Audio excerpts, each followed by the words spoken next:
young master was simply playing with crickets and humming tunes, how could he suddenly leap off the building? How dare you weep? You kept forcing him to study.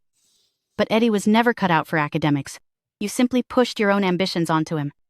And now, he's gone. My poor grandson.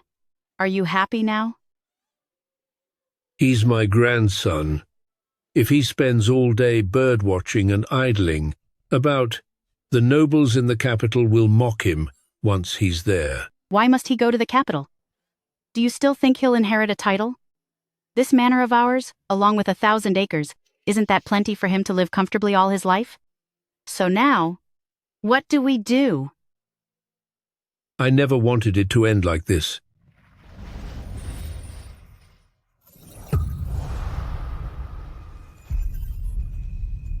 Did I just time travel? I've woken up as the illegitimate son of General Bartley of the Sorin dynasty, Edward Carter. Abandoned by my parents right after birth, I grew up at Grandma's estate in Cinder. Father ignores me, stepmother loathes me, plus a playboy younger brother in the capital. Am I living the male lead's plot? A few days back, the original host was locked in the library, forced to study. Yet after receiving a letter from the capital, he jumped. Whose letter was it anyway? You kept forcing him to study, but he was never studious. You simply pushed your own ambitions onto him. Young master. Now he's gone.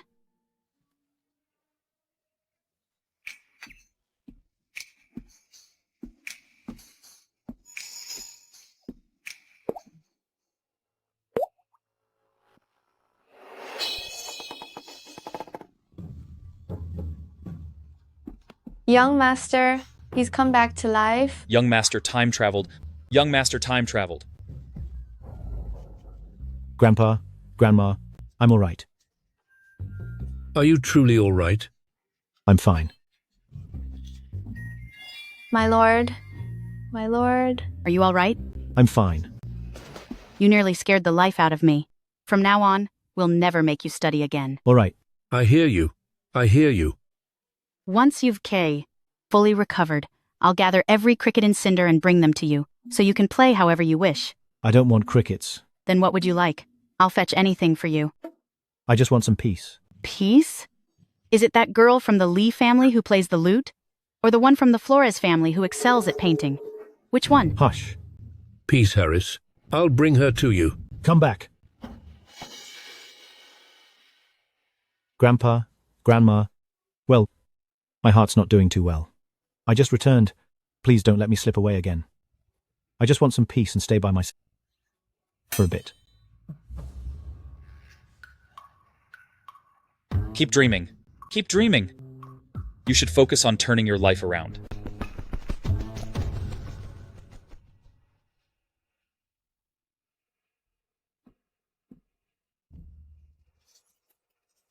The original host jumped because of that letter from his fiancée in the capital. What on earth was written to drive him to this? I need to go in and find it.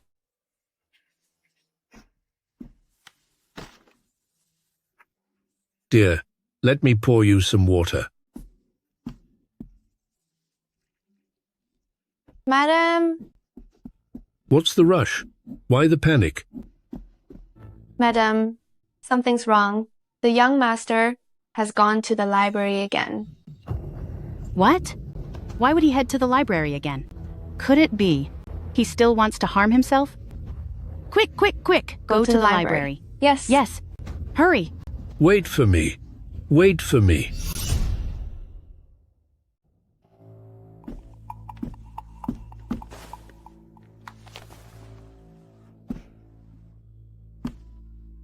Eddie! Hello. Since I found out about our engagement at 6 years old, I have been wanting to write this letter to you. Over the years, I've only heard bad things about you. I don't know what is true. The marriage contract is set for next year. I feel uneasy and want to get to know you better. No matter what kind of person you are, because of the marriage contract, I will eventually be your wife. I really want to meet you. Could you please come to the capital? I hope all those rumors about you are false. I hope my future husband is a truly outstanding man. Then, I will be able to hold my head high in front of my friends, especially in front of Yulia from Divine General's mansion. By the way, the couplet riddle included with the letter isn't a test for me. It was written by Yulia. She said, "Never mind. Just ask your grandfather for the second line of the couplet. I look forward to your reply. If it is inconvenient for you to write yourself, it's fine to have someone else write it for you."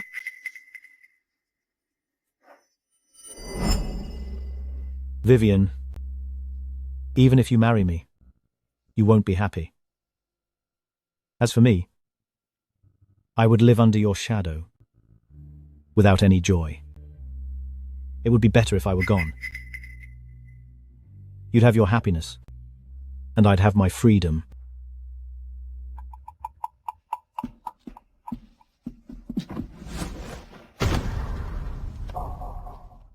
The original owner's fiancée turned out to be the daughter of a great scholar, and one of the four beauties in Sorin. Originally, the guy couldn't read and he was illegitimate. Classic setup for a broken engagement. That's why he jumped. But the girl stuck to the promise. He felt he wasn't good enough, trying to set her free by ending his own life. My friend, I thought you were a playboy, but I didn't expect you to be such a romantic fool.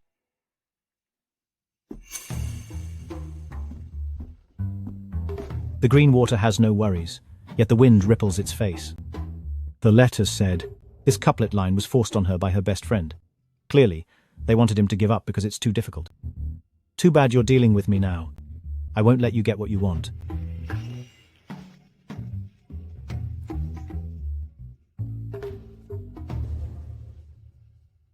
The Green Mountains don't grow old, yet the snow turns their heads white. Vivian, wake up. That Edward is just an illegitimate son, and he can't even read. What do you see in him? Do you really want to spend your whole life tied to that marriage contract? Do you think Master Carter failed to deliver my letter to him? I am talking about something serious here. Are you even listening? I'm listening. Actually, I have made up my mind. I don't need a husband who serves in the government or the army. If he were an official, he'd be busy with networking and wouldn't be home often.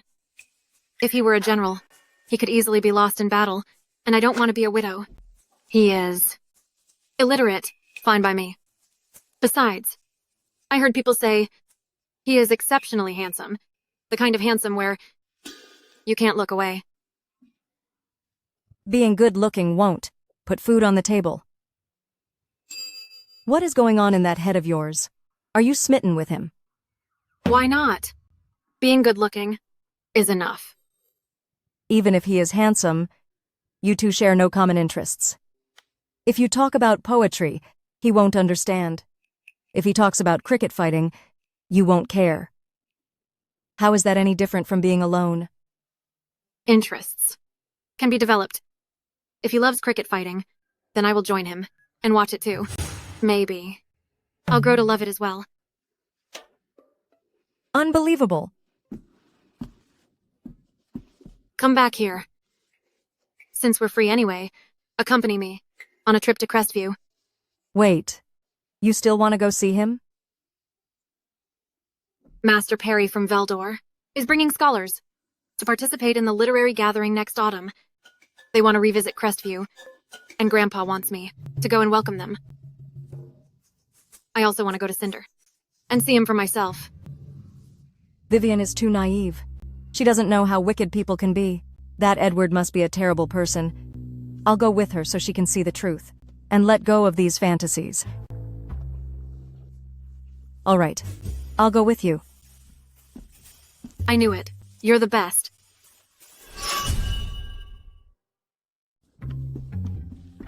Madam, look. Young master, he's over there.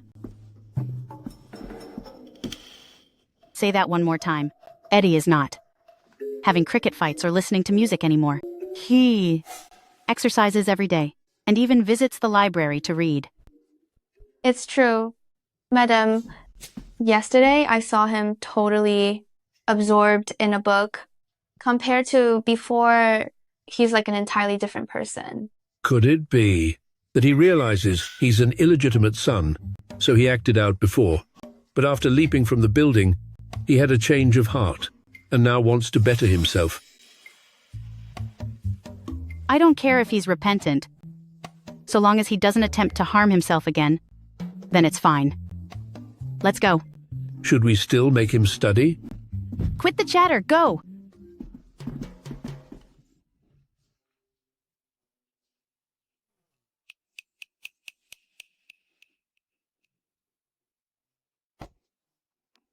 The young master's personality shifted so abruptly. I don't know if it's a blessing or a curse. Still, it's good he wants to improve. We should arrange for someone to protect him. As for what the teacher said, I still don't fully grasp it. I get it now. I've finally solved one of the problems. Young master, we've arrived at Cinder Academy.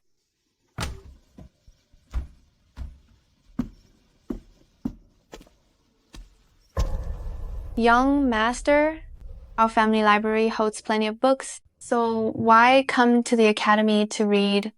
The books at home are far too basic. This academy has stood for a millennium and preserves the entire history of the Sorin dynasty. It's ideal for studying how the world truly works. He can scarcely read, yet he thinks our family books are too simple. His ego is clearly inflating.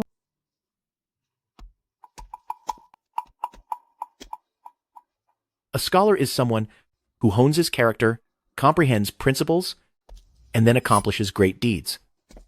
They serve as role models for all. Hold on, young man. It seems you disagree with my words. My mentor is a famed scholar from Veldor. How dare a Sorin student dismiss him? I'd like to hear your so-called reasoning. How can you talk like that? Sir, I meant no disrespect. I simply believe that. What you said may be somewhat narrow. Studying is for oneself, but yet nation and family come first. One should study for the rise of their nation. Actually, at times one's own achievements aren't that important. Indeed, that's true. He makes an excellent point. Study for the nation's rise. Impressive. Young man, who is your instructor? I studied under Master Reed of Cassian Academy. So, you're a disciple of Billy. No wonder. You possess such remarkable insight. Come! Come with me to see him. Wait, you know each other? Come on, let's go! Vivian, I swear I wasn't the one who leaked it. It was Paul. I don't know how he learned you were coming, but he insisted on tagging along. Please don't be upset. There's nothing to be upset about. I know it wasn't you. It's just a perfectly good day. He's about to be spoiled by those two annoying people.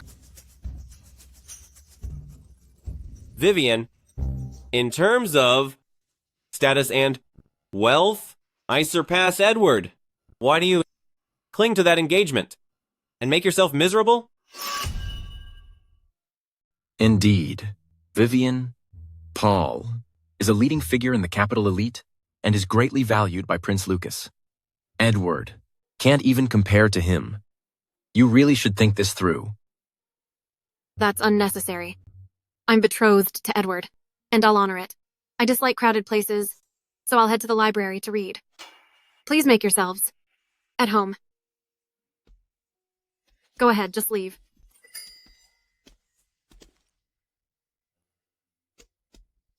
Capital elite? He's merely a hired thug for Prince Lucas. He dares force me? At present, Prince Lucas wields great power. If anyone hears that, and Lucas becomes crown prince, you and the Allen family are finished. I understand. By the way, I hear many gifted scholars from Veldor have arrived. Don't you want to take a look? Go if you like. Just don't drag me along. I'd still prefer to read in the library. Then I'll return shortly.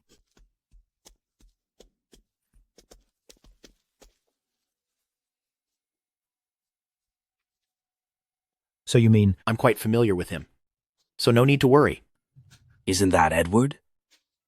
Why is he walking alongside Master Perry, and why are they so close? That's Edward. That's Edward? Why does he look so different from the rumors? Greetings, sir. I originally planned to visit the library to read, but on the way, I came across this gentleman who appears to know you. Excellent. Excellent. Billy, you've certainly been keeping a low profile to have trained such a learned student. You flatter me. I wondered what learned student it might be, but it turns out it's the illiterate Edward. What? Did you come to pull tricks and fool everyone at our academy? How shameless you are. My friend, you seem rather clueless. Do you have an issue with me? What if I do? You're just putting on a show, but you have no talent whatsoever. Mind your manners. Master Reed, everyone knows Edward tried to jump. Off a building, he only wants to cause trouble. Edward, if you're here to cause trouble, get out. Don't set foot in our academy. If I can make Edward look like a fool and force him to break the engagement, Paul will certainly help me win Prince Lucas's favor. What? Why did he hit him? Why pick a fight? Out of nowhere. How undisciplined. That's against the rules. Edward, you actually dared to hit him. Do you even respect the Academy's rules, or show any respect for Master Perry or Master Reed? Edward, you're far too impulsive. You're right, sir. Then, shall I attempt to reason with him? Yes, reason with me. My friend, you truly have a filthy mouth. Indeed you do. Edward. You're utterly pathetic. Quit fighting. Listen up. I don't care whose pawn you are, but if you ever insult me like that again, I swear I'll give you a lesson you won't forget. Got it? I hear you. I heard that the lady of the general's estate dislikes him. Could it be he'd been deliberately concealing his real talent? This is absurd. Seize him.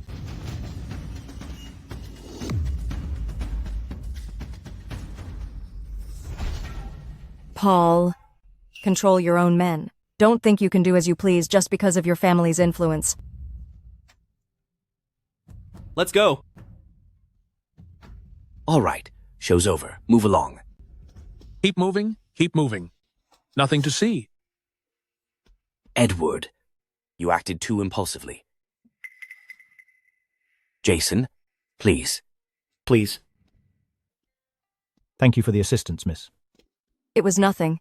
Well, I'm off to study now. I'll be going.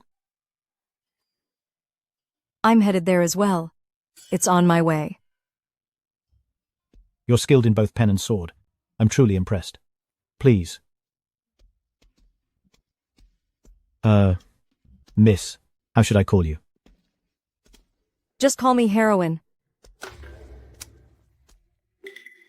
Very well. Were you frightened just now? Frightened of what? I mean, if I hadn't intervened, Paul might have finished you off in public. If it came to that, I'd have a way to capture him. No matter how tough his men are, they'd never risk their master's life, right? I suppose you've got some wit. Just don't fall for me. I'm already engaged. You!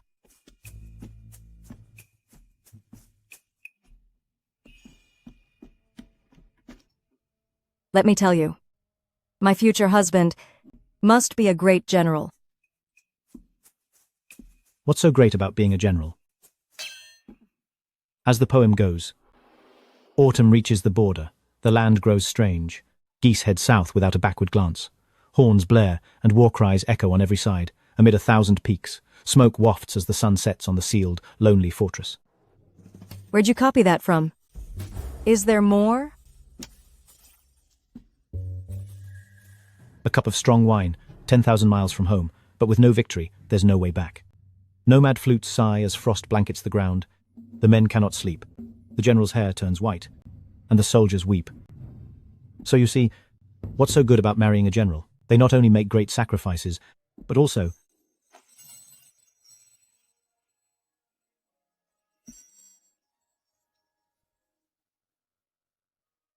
The poem you recited is truly moving. May I ask, what's your name?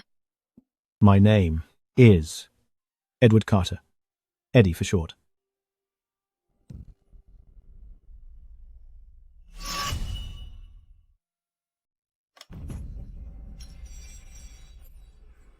From your reaction, have you perhaps grown fond of me? Let me make one thing clear. I'm already engaged, so don't say I never gave you two a shot. Mr. Carter, you must be kidding. Those lines you quoted were absolutely splendid. What's the title of this poem? Autumn. Thoughts. You've always lived in Cinder and never set foot on the frontier. So how can you pen such a poem?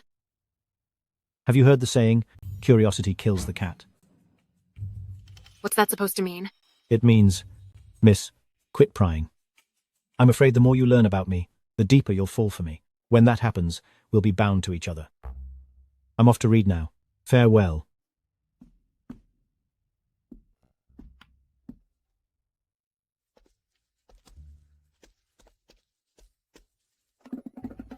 I'm so happy. Why are you smacking me? That's Edward, my fiancé. Looks like all the rumors were merely a smokescreen. He's not just handsome, he's gifted too. Judging by that poem, his skill is truly remarkable. That's fantastic. You're happy, so you hit me? What's wrong with a light smack? A tiny punch won't shrink it.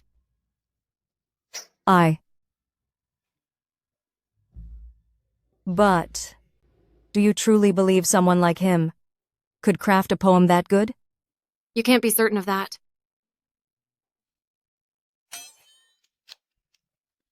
Vivian, please stop fangirling. Stay rational. Plus, he nearly offended Paul earlier. What went on? Spill everything. Well, it went like this. Let me break it down. He serves him right. How could Elton block Eddie's path? He had it coming. Didn't you always say a scholar should be mild? Eddie isn't your average scholar, so why? Must he be gentle? Look, it's getting late. It's nearly noon. And he brought no food. No, I need to head back right away. He has to study, so he can't be hungry. I should go home and cook him something tasty. Come on, let's move. Hey.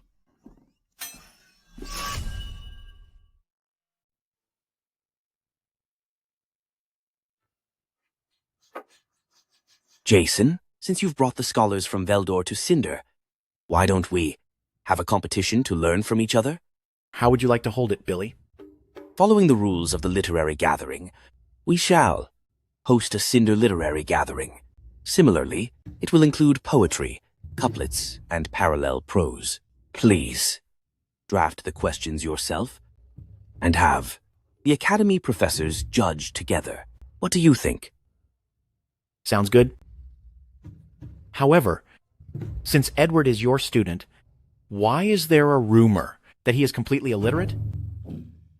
To be honest, Jason, I only taught him for 3 years, when he was 9 years old, and I could only manage to teach him 13 words.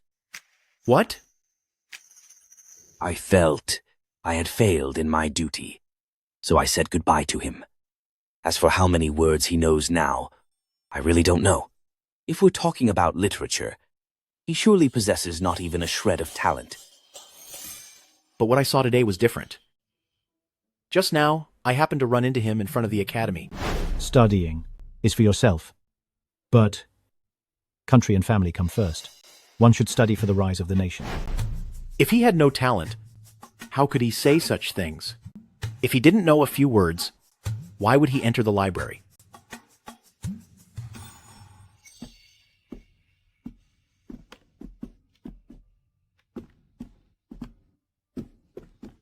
Greetings, Master Reed and Master Perry. Vivian, did you see the young man in the library? Are you referring to Eddie? He really was reading in the library. He even recited a poem. I have transcribed it here.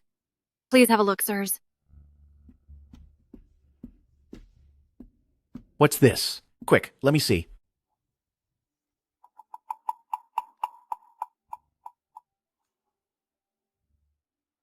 Just how good is this poem? This poem could be placed on the 7th floor of Valerium Tower. For scholars around the world, to have their work admitted into the 1st floor of Valerium Tower would already be a tremendous honor. It would be recorded in the family tree, something that future generations would take great pride in. And this poem can actually enter the 7th floor. Doesn't that mean it could be included in the curriculum for everyone to study? Yes, indeed. I've heard that. In the last 500 years, there are only 18 pieces of writing on the 7th floor. Master Perry has one poem that made it to the 7th floor. That is why the scholars all regard Master Perry as the greatest among them. If Eddie's poem here, I can enter the 7th floor. Wouldn't that mean Eddie's talent is on par with Master Perry's? That's impossible.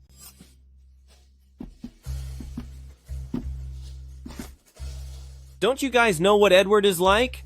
This poem couldn't possibly have been written by him. He's just an idiot. He's nothing but a... Shut up. Don't think that just because your grandfather Bigotin is the Prime Minister, I would be afraid of you. Paul, if you dare to slander Eddie again, once we return to the capital, I will surely report you to Her Majesty. As if a worthless man like you has any right to question the talent of Eddie. You!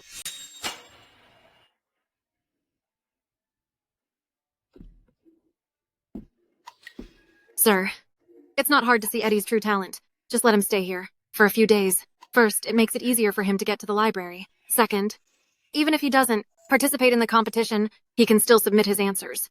Isn't that the best of both worlds? If so, I'll head to the library.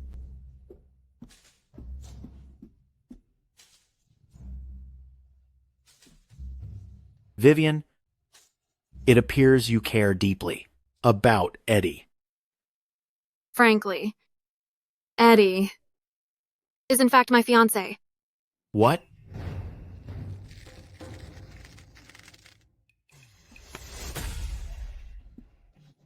Sir! My heart can't bear this. What are you doing here? My pupil's in the library studying, so as his mentor, it's only right I look in on him. I've embarrassed myself, sir. You're naturally gifted, so why did you play dumb before me back then? Sir, actually, I really had no choice. Were you concerned about the lady of the General's manor? Back then, I was just a child, and Grandma couldn't always stay by my side. If that woman had wanted to harm me, she could have crushed me like an ant. So, did you truly pen that poem, Autumn Thoughts? Inspiration struck, and it just came to me. Brilliant. Come on, follow me to the study. Let's move, let's move. Sir, please wait. Hurry up! That old chap Leroy really is fortunate to have wed such an exceptional woman as Cecilia, and now to possess such a gifted grandson. I'm truly relieved you can honor the betrothal agreement and remain true to your heart. Only through such resolve can you live free of regrets. Master Perry, I share the sentiment. Yet Eddie may not even know I'm his fiancé. Master Reed has been away so long. I wonder whether Eddie would be willing to come stay a while. Over here, quickly! Sir, what are you up to?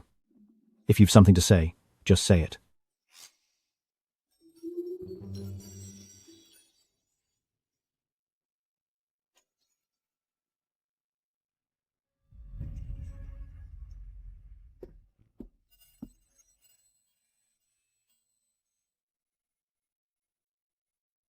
You silly girl. If I hadn't noticed. The note you left on the table, I'd never have known you were here.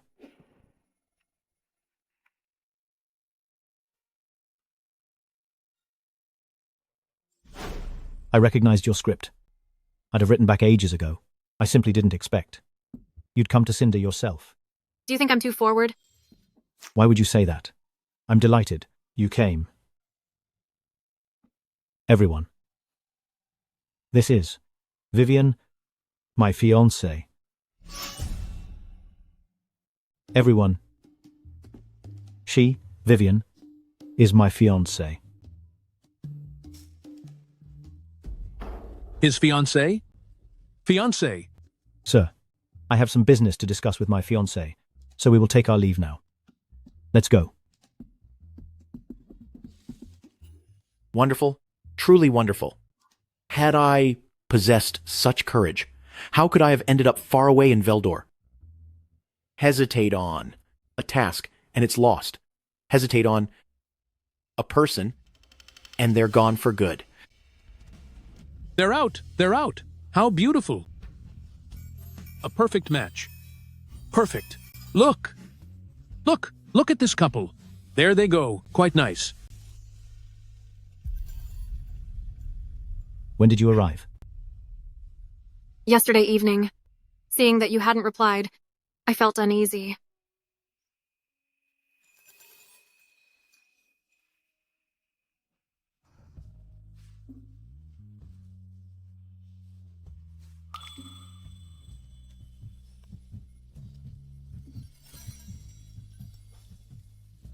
As graceful as a swan. With such a wife, what more could a man ask for? Who says I am your wife? We aren't married yet.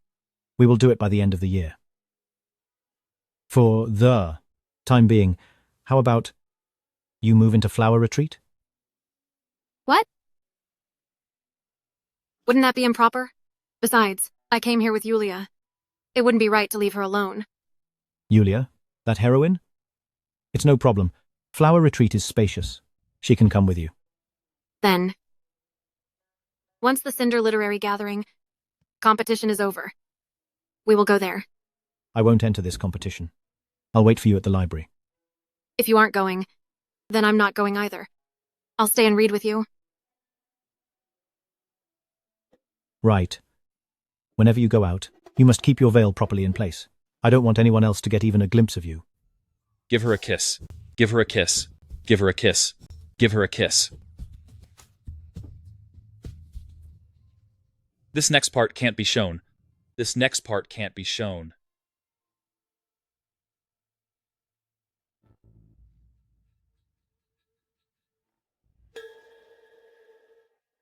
Paul, that Edward is definitely too scared to show up. That poem must have been stolen from home. Right now, everyone knows he wrote a great poem. If he doesn't show up, we'll bring people to force him out. That way, we can expose his true colors and let him lose all respect in front of Vivian. Perhaps we can even force him to jump from the building. If he won't jump, then I will arrange for him to go into the river. The scholars from Veldor have arrived.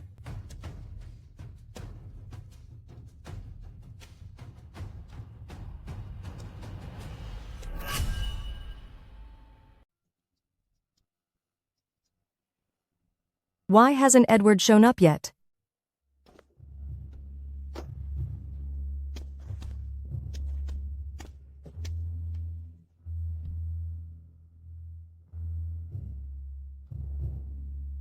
Where is Edward? Could it be that he got lost in a book at the library? I've already invited him, but he said he won't come. It seems he's not interested in this. It seems that poem wasn't his work after all. Otherwise, why would he show no interest in this literary gathering?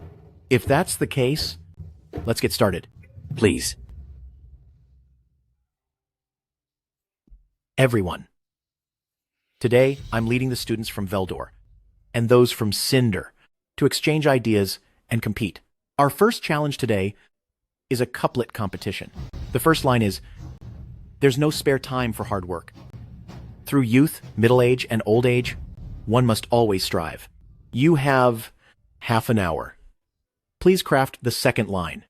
Let's begin."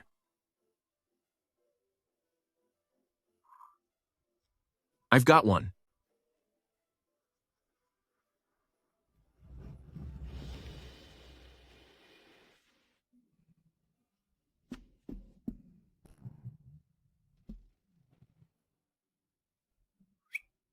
Vivian! What brings you here? Everyone outside is questioning Edward. I came to ensure he gives the counterpart to Master Perry's couplet so he can prove his talent. What is the first line? Hold on.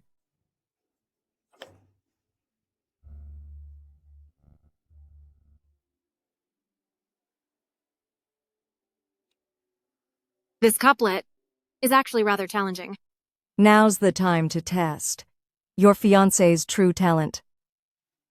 What's there to test? I can provide the answer, and you can hand it to Master Perry. Will that work?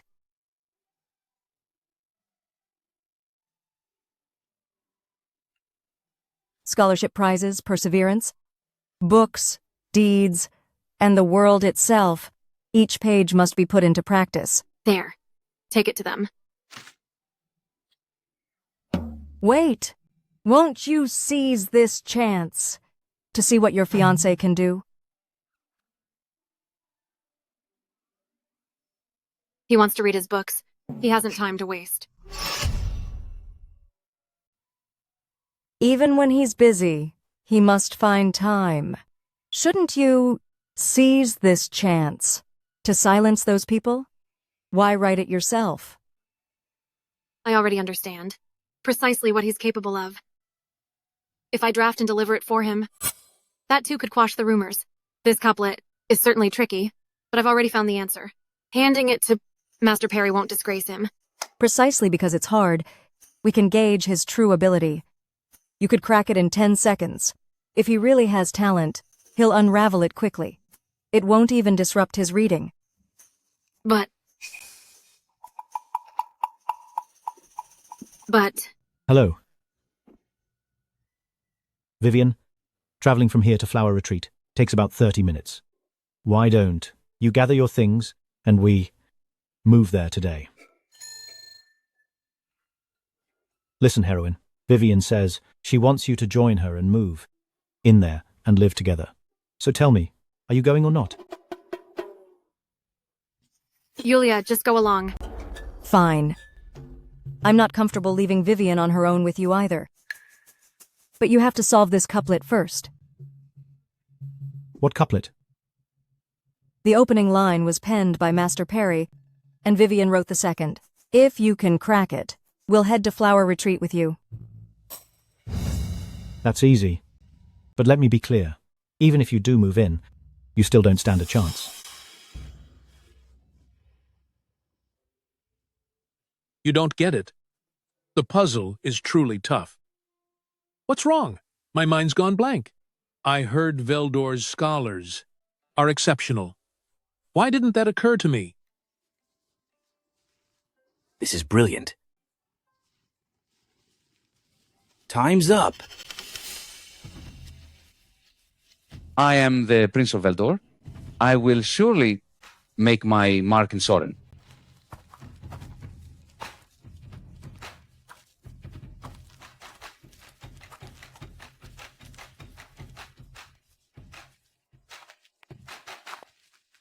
I am Paul, grandson of Prime Minister Zane. Greetings, Your Highness. No need for formalities. Here at this literary gathering, you and I are simply scholars, regardless of rank. Baron is the Prince of Veldor, and befriending him will surely aid Prince Lucas in succeeding. You're right, Your Highness. I hear that Master Perry is your mentor, and you've mastered all he taught. First place should belong to you. Soren boasts many talents. I wouldn't dare claim the top spot so lightly. You're so modest, Your Highness. I've learned my lesson. Jason, if no one objects, please, announce the results. Very well. The written exam has concluded, and the results are in. Third place, Elton of Soren. I'm honored. Second place, Paul of Soren. Congratulations, Paul. He really is the leader of the capital elite. If he's only second, then who's first? Could it be someone from Veldor?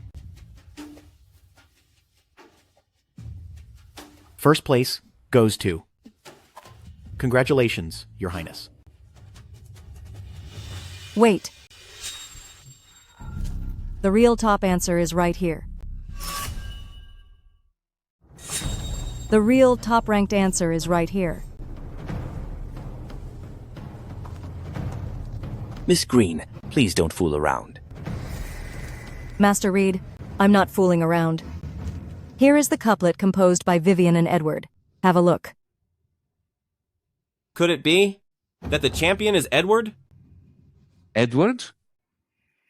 Perhaps you don't know, but Edward is an illegitimate son of a general.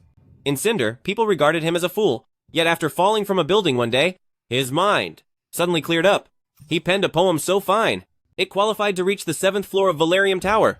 The pieces in Yulia's hands must have been penned by him. That very Edward could write such a fine poem, yet he lurks in the library and dares not come out. I suspect these couplets were written on his behalf by Vivian.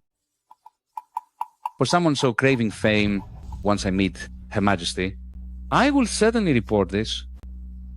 This is a golden opportunity to have Prince Baron report it to Her Majesty. Her Majesty will be livid. Vivian, let's see how. You managed to shield him then. Jason, take a look at these. Both pieces are first-rate works. Wonderful. Brilliant.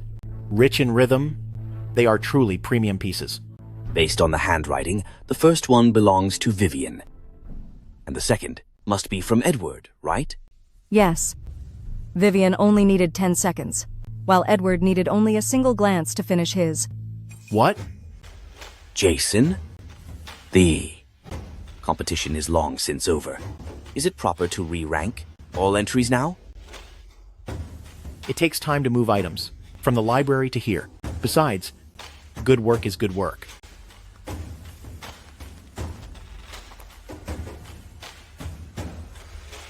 Don't you want to know who took first place?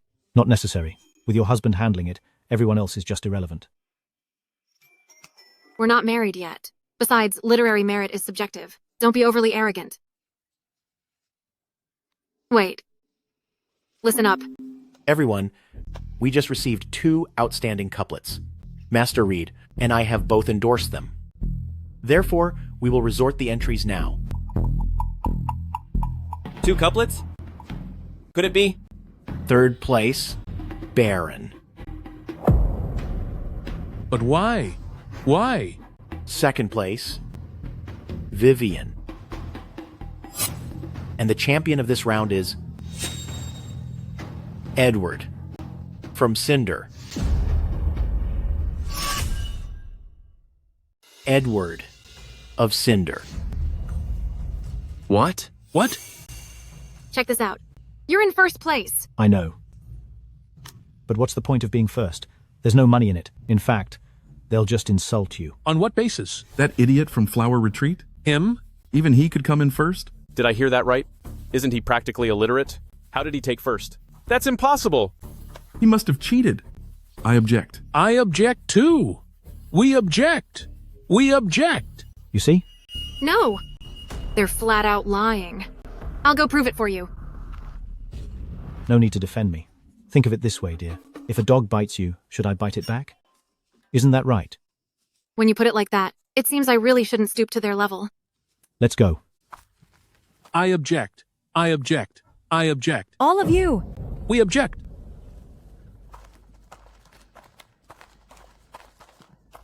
Your Highness! See, I was right, wasn't I? I never imagined the Cinder Academy could sink so low. How could such a brilliant woman like her fall for a jerk like him? Though, Vivian's gifted. Edward keeps hovering around. He's a master at manipulating emotions. How could an innocent girl like Vivian ever resist that jerk Edward's smooth talk? Still, first place really should have gone to you. I hear you're also interested in Vivian. How about this? Later, I'll find a way to lure Edward off so you can speak with Vivian properly. Whether Vivian can see Edward's true colors, that depends On your own skill, Your Highness. Much appreciated. Paul. Happy to help. I object. I object. No, we object. Paul. Weren't you into Vivian? Why? Just handing her over like that? Who does Vivian think she is, anyway? He's the Prince of Veldor. If I help him succeed, once Prince Lucas reaches his goal, won't we gain another ally in Veldor? Smart. Quiet, everyone. If you all still harbor doubts, then look at this couplet. The verse goes, "To win renown has never been easy. Domestic matters, state affairs, global affairs, care about them all." So I ask you all, does this couplet deserve first prize?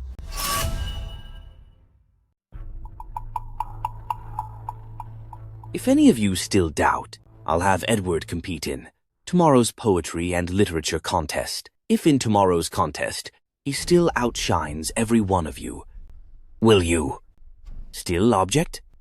In that case, even if we lose, we'll accept it gladly. Well then, you may take your leave. Tomorrow, you will all share the same stage. Please go. Let's head back. Let's move. Let's move. Let's move. What outcome is this? Where has that scoundrel stashed Vivian? Since we can't locate them, why don't I act as host and invite Your Highness for a chat? Then I must trouble you. Please, after you.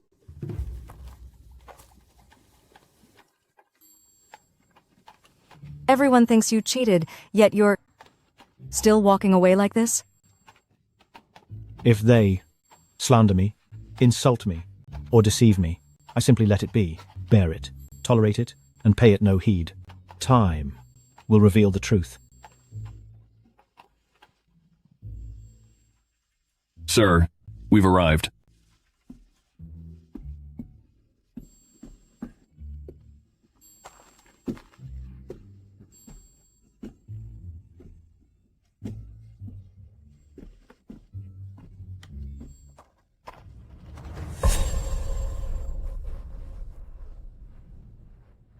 Are you Edward?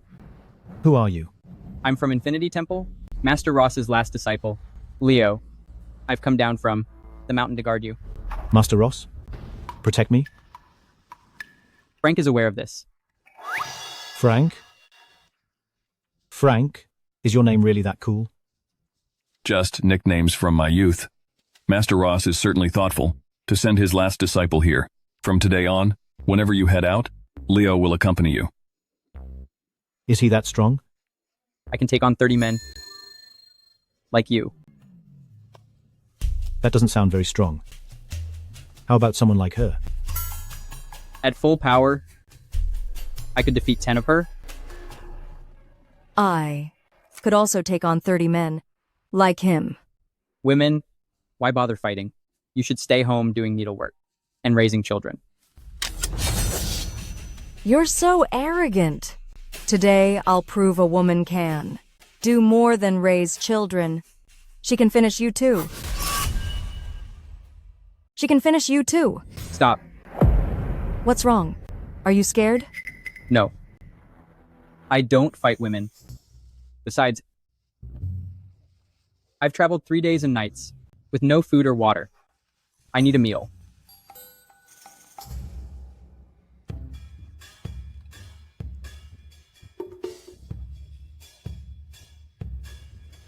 Hey, wait, slow down. The food isn't even out yet. What are you? A starving ghost?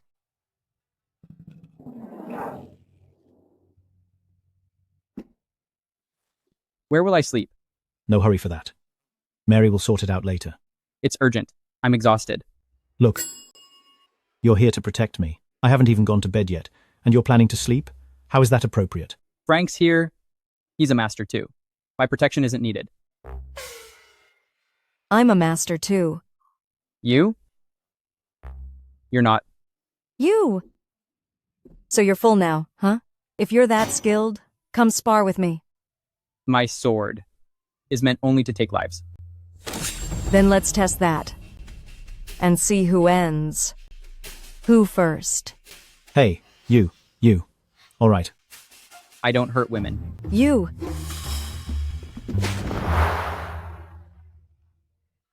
Sleep.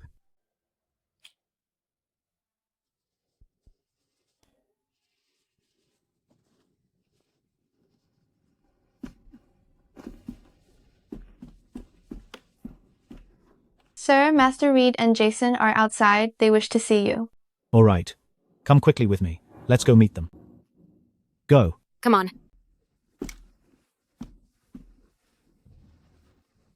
Thanks, my dear wife. Gentlemen, I know already why you've come, but I don't think it's quite suitable. As the saying goes, time is money. You want me to go tomorrow to compete in this contest, but wasting time means wasting money. Who thinks that way? This guy's got nerve. Do you expect these two scholars to pay to buy your time? Eddie, so are you. Short of money? Yes, I am. I'm seriously short on cash. Sir, my wedding is fast approaching, and as an illegitimate son, I have no one to rely on. I can't let Vivian marry into my household, only to suffer alongside me, right? Yes, you're right. You don't need to prove anything, and you're under no obligation to take part in tomorrow's competition. But Billy already promised the other students. He can't break his word. Tell you what. Tomorrow morning there's poetry and prose in the afternoon. If you take first place, I'll give you $1,000. How's that? That isn't right. It's simply not right. Not at all. Shouldn't the one challenging me be the one footing the bill? Don't you agree? Eddie, what do you mean? As for my time and my poetry, they're extremely valuable. Tomorrow, I can go compete with them, but anyone wishing to attend the event has to buy a ticket. A ticket? Precisely. Tickets are $10 each. That's way too much. It isn't. Listen, tomorrow, we'll send folks to make a grand announcement to spread the word. We'll announce that the illegitimate son at Flower Retreat will take on the Veldor mission solo, along with the scholars from the academy. By then, all those wealthy neighbors and gentry folk are bound to come watch. We'll place a few small stools right at the gate and charge a fee. If those scholars wish to enter, they'll have to pay. Of course, for those from humble households who study diligently, later, we'll refund their money. As for the rest of the profits, the academy and I will split it 50-50. How about it? Can you actually do that? Isn't this a bit beneath us? My foolish wife, knowledge only matters when it can be cashed in. Just think about it. Getting a promotion or striking it rich, isn't that simply knowledge paying dividends? Moreover, it's all for our wedding. In that case, I'll go back and talk it over with Jason. Indeed. Very well. Where's your grandmother? My grandmother? Jason. You old coot. How dare you barge into my villa? Grandpa, come over. Why are you drunk again? Leroy, pleasure to meet you. It's fine. Just a bit tipsy. I could still polish off 3 more bottles. Jason, I'm better looking than you, and I can drink you under the table. All you have is your looks, right? If not, why would Cecilia have picked you back then? Go ahead and gloat while you can. You old rascal, you never stop, do you? Grandpa, they're guests. What are you doing? I know. My dear grandson, you've really outdone yourself. You brought home a wife, and in fact, you brought 2. So, Miss Green, does your grandpa approve of this? Aye. Forget it. It doesn't matter. All of you, time is precious. Off to bed now. Go to bed now. That's... How disgusting.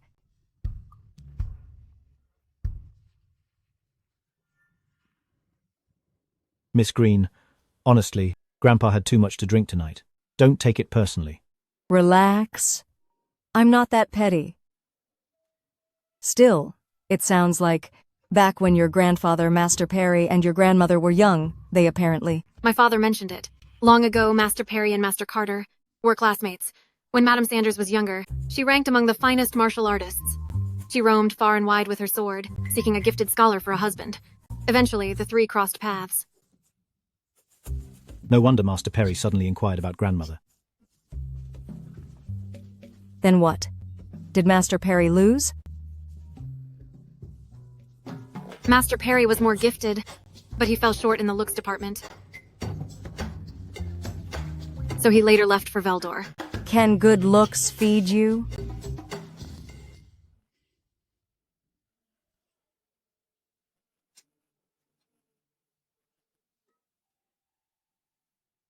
By the way, Eddie, if things go south tomorrow, can you really handle it? Rest easy. Literature and poetry, none of it's even hard. Got it? Even renowned scholars wouldn't dare boast like that. You're overestimating yourself. Where did you get this kind of nerve? You did. How about we talk to Master Reed before they leave, and tell them we want to cancel the ticket? If you're short on money, I'll bring every last coin from home. How's that?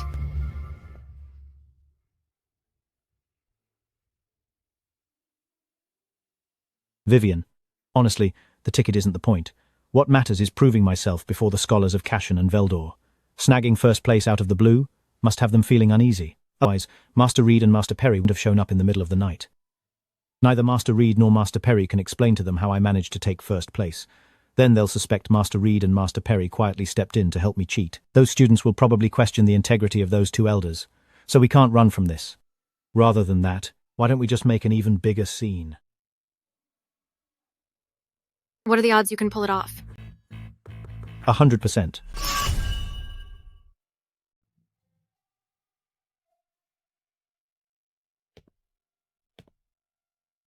Madam. How's Eddie? These days, the young master has changed quite a bit. He even clinched first place in the opening round of the literature contest. Both Master Perry and Master Reed have been full of praise for him. It seems that all these years, the child has been masking his gifts. After the incident, he suddenly awakened, though I'm not sure whether that's good or bad. In my view, it's really a blessing. Tonight, Master Perry and Master Reed dropped by again. Master Carter bumped into them on his way back from drinking, and, right in front of the young master, he blurted out some nonsense. That old man is utterly improper. Actually, in truth, Master Carter didn't say anything too out of line. It's just that the young master is growing up, becoming more handsome, and looking more and more like his mother. I'm worried that some matters may become harder and harder to conceal. In this world, secrets always find a way to surface. Look, there's a new restaurant, a new tea house, plus a new club in Cinder, all run by Matt's crowd. He's gone back on our old agreement. I can't tell if he's anxious, or if he's plotting something. Word of Eddie's brush with death has swept through the town, so there's no way to keep it from Matt. It wouldn't shock me if he crawled out of that coffin house of his. That's why I've invited Master Ross's foremost disciple to come, to guard the young master. After all, I'm aging and burdened with old injuries. If Matt truly dispatches men, I won't be able to shield the young master by myself. Outside help is secondary. Real strength comes from within. What matters most is that he grows strong on his own. Make a trip to Wisdom Temple. Seek out a cultivation method that fits Eddie perfectly. Understood. I'll set off tomorrow morning. I'll also swing by the capital. That matter we've handled for Eddie all these years must now be kept even more discreet. Once I return, I'll inform him. While I'm there, I'll drop by that coffin house and ask Matt just what he thinks he's pulling.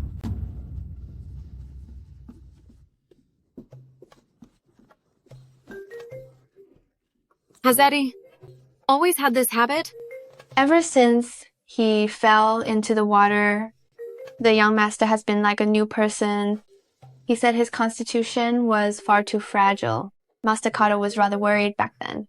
But seeing him now, it seems the young master was right. Both his spirit and his health are far better than before.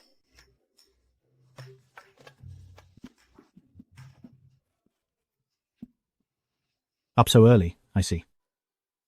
Mary, get breakfast ready. We'll leave once we've eaten and bathed. Yes, sir. Bring that Taoist priest along.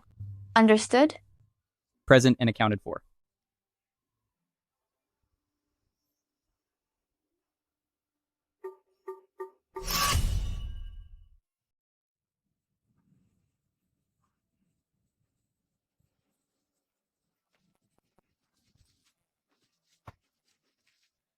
What is he doing here?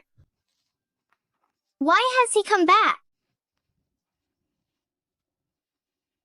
What are you doing? Edward, oh, Edward, I truly have to admire you. You ought to. Now get out of my way. I have no time to waste on your drivel. Why the rush? You'll lose anyway. Perhaps he's off to find Master Perry. Ask about today's question. Have Vivian work it out, then claim the credit himself? Look. Edward, you're utterly shameless. No talent of your own, always leaning on women. You're not only disgracing your family, but every honorable man in the Soren dynasty. If I were you, I'd keep my distance from Vivian. One must know one's place. Yet here you are, still daydreaming. You really should take a hard look at yourself. You! Your face is quite pale. Does your nose still ache? Must have been quite a blow. You? What about me? Don't you provoke me. Personally, I love dealing with pests. Believe I'll bring your master down alongside you. Do you have the nerve? Do you even dare lay a finger on me? Relax. We're scholars here.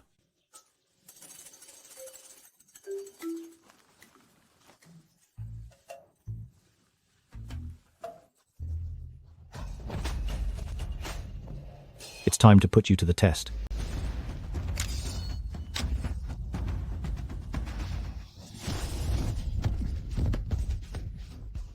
Paul, look. Pathetic. For someone like him, you might as well leave it to this lady warrior. You! Let's roll. Stop. Do you know who he is? Do you know whom you've crossed? I don't care who you are. Believe me, today I'll teach you a lesson you won't forget. Don't you dare! Just watch, see if there's anything I won't do. Look, he's hitting him. How ruthless. You! I am actually... I don't care who you are. Beat it! Scram. You called me a disgrace, and you dare insult my wife? Have you ever seen such a beautiful woman? Are you blind? Hold on. Answer me. Have you ever seen a woman this beautiful? No. I was only mocking you. That's better. Wait, what was that? You dare insult me? Have you ever seen a guy this handsome? You're handsome. You're the most handsome. Quit hitting me, please. Help! Somebody help! Stop! Keep this up and you'll seriously hurt him. Paul, come over. You okay? That was rather crude of me. My apologies. But I don't only enjoy schooling scoundrels, I relish handling their masters even more. Grab your boss and get out, now. Or I'll make you pay every time I see you. You! Move it, let's go! We need to leave, fast. Look at him now. I honestly didn't see this coming. Mr. Carter is really formidable. Beverly, you came late and missed it. Mr. Carter really put that guy through the ringer. And these two, did Mr. Carter beat them too? The Taoist beside Mr. Carter did the work. That $10 was money well spent. Come on, ladies. Let's head in and see who Mr. Carter will tackle next. Awesome. This fellow isn't as simple as the rumors suggest. At the poetry meet, I'll go all out and ensure he utterly disgraces himself. Paul is Zane's eldest grandson, the sole heir of the first branch. Didn't you think about the consequences? Had I known he was Zane's eldest grandson, I'd have had Leo use a blade to deal with him in a single stroke. You're right. Stay out of this. When did you get so impulsive? Sir, they started bullying us first. Well, you could have backed off. If I back off, they'll only keep coming after me, and might even drag others into hassling you too. If you injure Paul, his family will surely step in. Don't I have family backing me too? Right? Let the elders handle the elders, and I'll handle Paul. That's civilized. I have to inform your grandmother. By the way, last night, your grandfather told me he wasn't the one who wrote that poem. So, did you write it yourself? Sir, I truly wrote it. While Jason's in the capital, I'll ask him to present it to Her Majesty. Maybe it will keep you safe. Thank you, sir. The written exam is about to begin. Review your books, don't get distracted, and miss the start. Don't worry.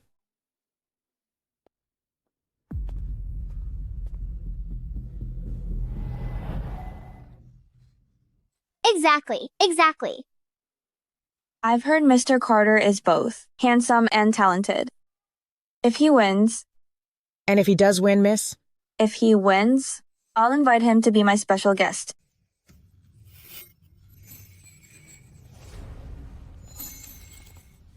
Everyone, for the second round of the competition, I'll provide 2 poetic prompts. You will have 30 minutes. Afterward, you'll take the stage to recite your verses, which will be judged on the spot, to ensure fairness. Look, that's really him. I wonder what kind of poem he'll write.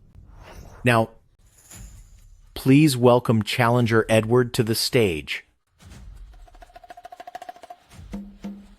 The time has come. He promised he would be here, so why hasn't he shown up? Sir, Mr. Carter says it's too hot, and he'd rather stay with Miss Allen, so he won't go on stage for now. He also said you should set the topic first, so the other scholars may begin. He's worried that if he writes first, no one else will dare to pick up a pen. Impressive. Mr. Carter sure has flair. Since he issued the challenge, he should naturally be the last to appear. That's how it goes in the tales. Mr. Carter has certainly angered everyone. It'll be fine if he wins, but if he loses, he'll be buried under the criticism of all these scholars. Miss, if he truly wins, will you keep your word? I'm only afraid he won't even show. That fellow's got guts. Let's wait and see how he handles this in the end. I now declare the second round is underway. The theme is yearning, and you have to compose a palindrome poem. Seriously, how are we supposed to handle this? A palindrome poem? Jason, isn't this theme a bit too challenging? If it were easy, it'd just waste our time. Miss, what do you think of this theme? It's really tough. I haven't the slightest idea yet. Palindrome verse isn't my forte, but you're the leading lady here. If even you can't manage, then Mr. Carter surely won't either. True palindromes are scarce. How are we meant to craft one? I'm worried we'll lose this round to the Veldor mission. Master Perry picked the theme, so they must be prepared. Do you think Edward could really pull it off? Him? He likely doesn't even know what a palindrome poem even is. That's right. Exactly. I rather admire him. He may not be academic, but he's a whiz at business. I heard today's ticket sales were his idea. He just wanted to make money. He didn't care about fame. No wonder he hasn't appeared. His excuses were merely a cover. So, Edward isn't so remarkable after all. Your Highness, if you prepare properly, you'll surely claim first prize.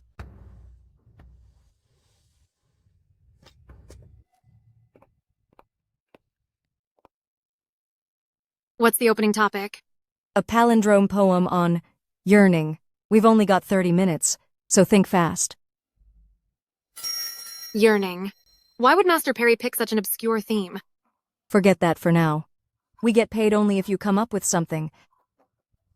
Come on. Back when you were in the capital, didn't you feel that longing? Try to recall it quickly. I'll grind the ink for you. Yearning. Heroine. Let me handle it. Call me Miss Green. Wait. You can really write one? What's so difficult about that? Just keep grinding the ink. Heroine.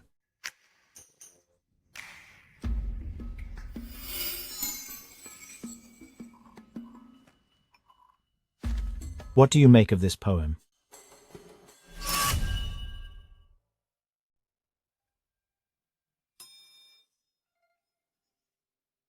That Edward has truly proven to be a coward. Isn't he simply swindling us out of our money?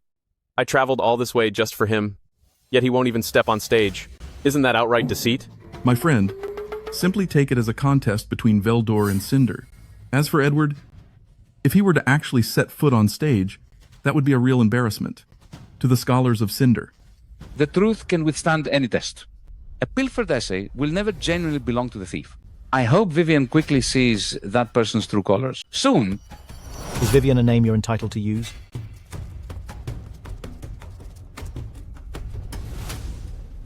If my face is deemed hideous, then yours must be utterly unbearable to behold. Though Mr. Carter speaks without a filter, he is still far better looking than that fellow from Veldor. You've got a good eye. And another thing, the next time you meet Vivian, please call her Miss Allen. Or better yet, Mrs. Carter. Besides, I'm a literary genius. I don't need to pilfer from anyone. Do you understand? You, a literary genius. Mr. Carter, one ought to have a bit of self-awareness. Must we even prove your mediocrity? Looks like I need to give you a small surprise. Everyone, you've been challenging the earlier couplets, claiming they weren't my own creation. Therefore today, I plan to recite a palindromic poem I've composed to dispel all your doubts. The piece is called Return of Spring. Return of Spring? Curtains drape the hall, as the hall reflects the drapes. Who's on the mind? As the mind lingers on whom? Blossoms tease the shadows, as shadows tease the blossoms. Willow threads tug the silk, as silk tugs the willows. Tears streak the face, as the face is streaked by tears. Grief furrows the brows, as brows are furrowed by grief. A chilly lamp burns at night, as the night feels the chill of the lamp. Dreams wait for the homecoming, as the homecoming dwells in dreams. What a poem. Truly magnificent. Splendid. Edward, I was curious how you had the nerve to show up. Turns out Miss Allen ghost-wrote for you. What nonsense are you spouting? What am I talking about? This poem, Return of Spring, plainly depicts a woman yearning for her lover. You don't even grasp its meaning, yet you dare claim you penned it? You're right. Vivian did compose this poem.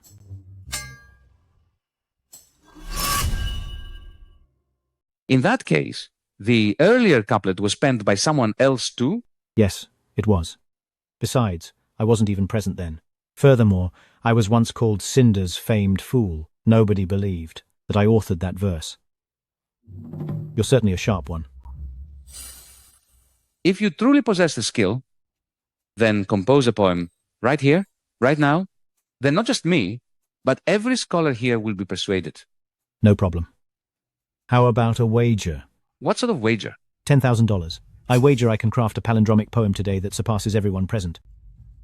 $10,000? Staking that much? That's way too steep. A mere 10,000, I can easily afford it.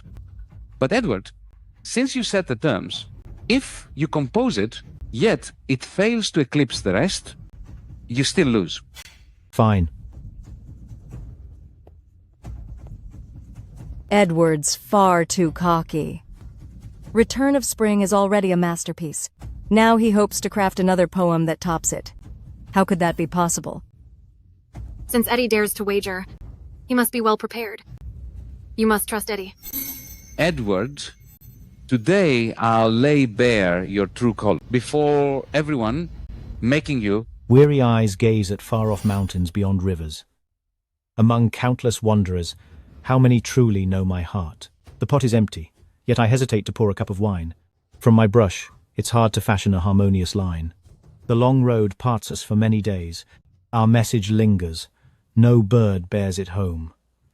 Guarding a solitary lamp through a bleak night, a husband pines for his wife, a father for his child.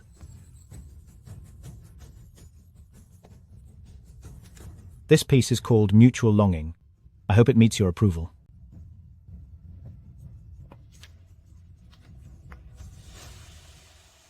Mutual longing. Read forward, it's of a husband longing for his wife, but read backward, it's of a wife yearning for her husband. Who under heaven could possibly rival Mr. Carter's talent? What have you to say now, Mr. Hall? In this bout, I admit defeat. The money. Much obliged. Mr. Carter, this is merely the first trial, and I've already lost. Soon we'll need to compose a lyric poem. Do you dare wager again? I don't believe that's necessary. What? Are you afraid? If we keep wagering, you'll only lose. Why humiliate yourself? Since you're that confident, let's up the stakes. I've still got $100,000 on me. Dare to wager again? 100,000. 100,000. Fine. Quite the big spender. Good. Later, the teacher will give us a topic and we'll each write our piece on stage. Until the contest ends, you're not allowed to leave. As you like. Please set the theme. His Highness is eager to save face. If I intervene now, it'll only backfire. Then I'll set the topic. You two are brimming with youthful vigor. So let youth be your theme. You get half an hour.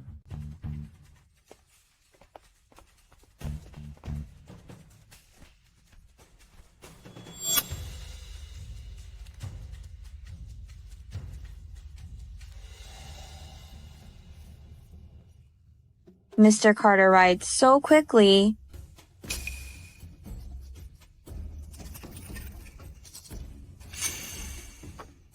You lost. Impossible. I can't lose.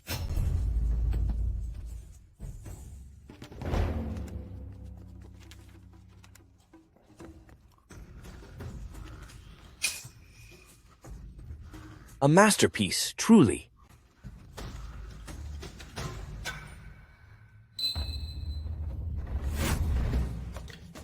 Just write what you can. Sir, may I ask, how good is his verse?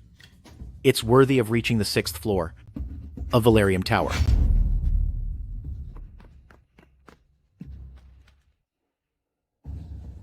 In youth, I knew not sorrow's taste. I loved to scale high towers, loved to mount tall towers, penning verse, feigning melancholy.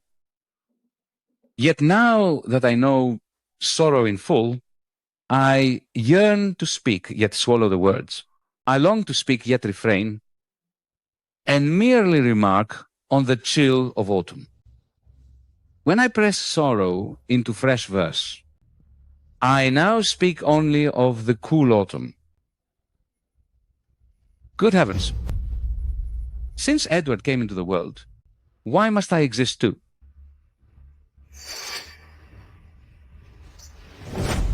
Baron! Baron! What? What's wrong with him? Is he furious? He's hurt. This is serious. Eddie, I'm Beverly. I'll wait for you at Moon Pavilion. You bring the poetry, I'll bring the wine.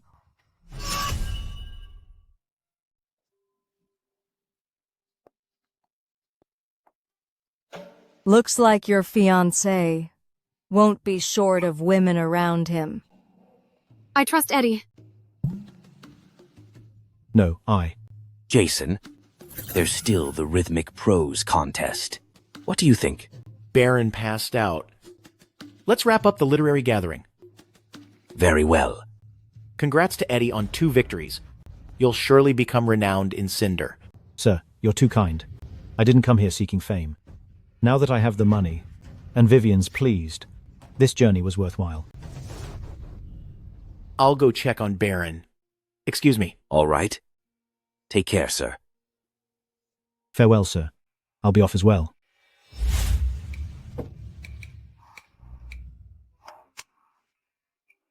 Edward, you can make ice? Making a bit of ice is easy. With this heat, I'll whip up iced drinks to cool you off. Mary, is it ready? Coming. Coming.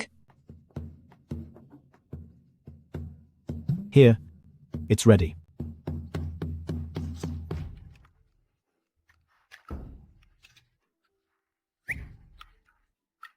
Here, have some iced watermelon juice. Give it a taste. How is it? It's incredibly refreshing.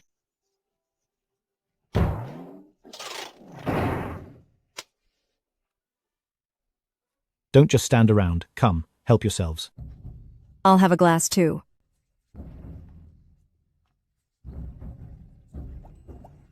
Speaking of which, Eddie, where did you learn to make ice? Let me tell you, when I fell and blacked out, I dreamt of an immortal who rescued me and taught me a lot. Well, isn't that immortal magic? Do you know which immortal it was? We ought to go thank them. Matchmaker. Sir, I've returned. Sir, I'm back. Frank! Quick, sit and rest. Thank you, sir. Don't worry, sir. I'm used to it. I'm a survivor, and I swore to your mother to watch over you for life. So, where exactly did you go?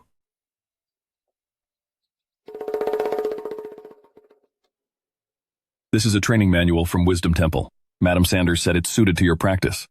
I tussled with those monks just to fetch this for you. A fight? You?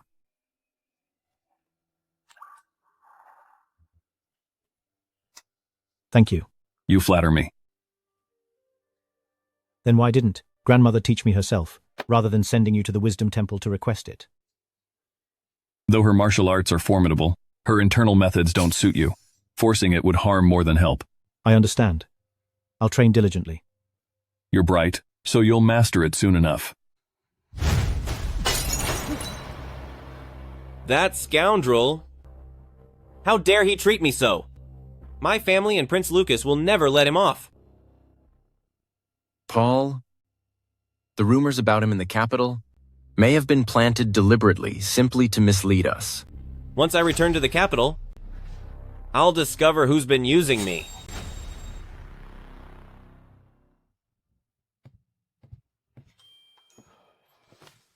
Sir.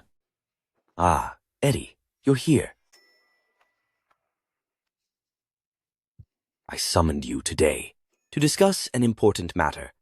Your showing at today's literary gathering is sure to reach the capital. I believe Her Majesty will likely summon you to the capital for next autumn's literary gathering. For you, this is both blessing and burden. Have a seat.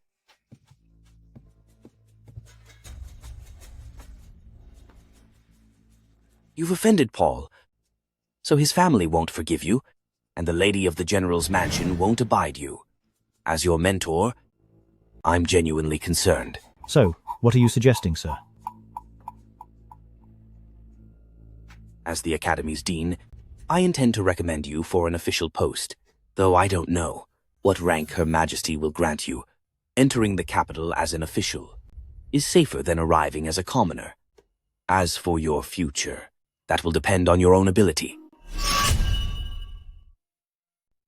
Right now, 3 princes are vying for the Crown Prince's position, and the contest is fierce. If I head to the capital now, I'll surely draw their notice. Yet I know nothing about them. So please advise me. Her Majesty has 3 sons. The first prince departed the capital long ago. He is Prince Henry, and his fief is Larkfield. The second prince is already 19, and should have been granted a title and sent away. But Her Majesty shows no such intent. As for the third prince, he is not the Emperor's son. He was born after Her Majesty returned from the Northern Desert Campaign, and by then the late Emperor had already passed. Wait. Then who is the third prince's real father? Her Majesty keeps 12 male consorts, so no one currently knows which one he is. What do you think, then? Of these 3 princes, who will inherit the Crown Prince's palace? Harold's camp backs the first prince, while Zane's camp backs the second prince. Regarding the third prince, his birth alone bars him from the throne. As to who will prevail, no one knows for sure yet. Yet I've heard Her Majesty has another son. Because of the perilous situation in the inner palace at the time, the moment the child was born, he was spirited out of the palace, and his whereabouts remain unknown. By his age, he would have been the third prince. I'm afraid he may have perished long ago. Thank you, sir. I've learned a great deal.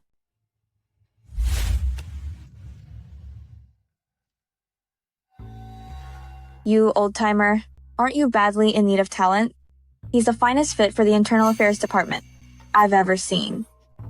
He's kept his light hidden for years, without revealing a single flaw. He'll surely catch Her Majesty's eye and be scooped up by the civil officials. If you don't move quickly, someone else will snatch him away.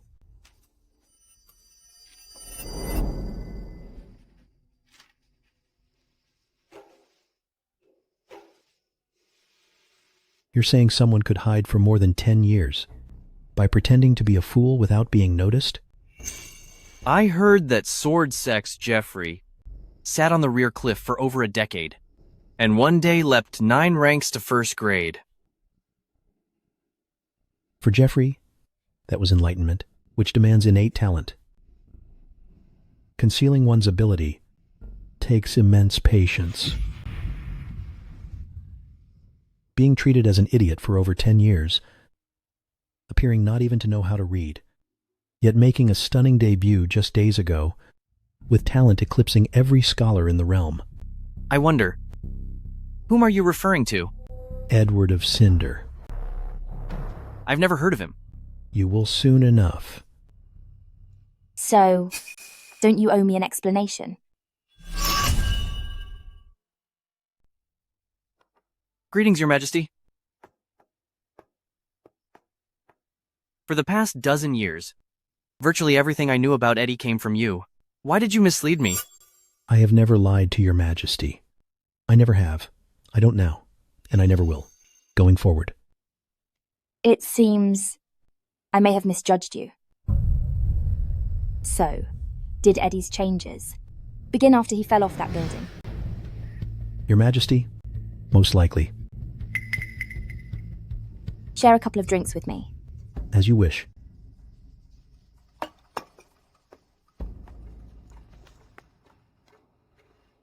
The first time I had a drink with you was... Many years ago. That's right, many years ago.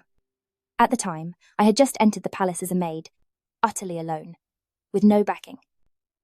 I, too, was on my own back then. You were passing by, admiring the moon, and noticed me drinking here alone. I remember it clearly now. You invited me to join you and pour wine.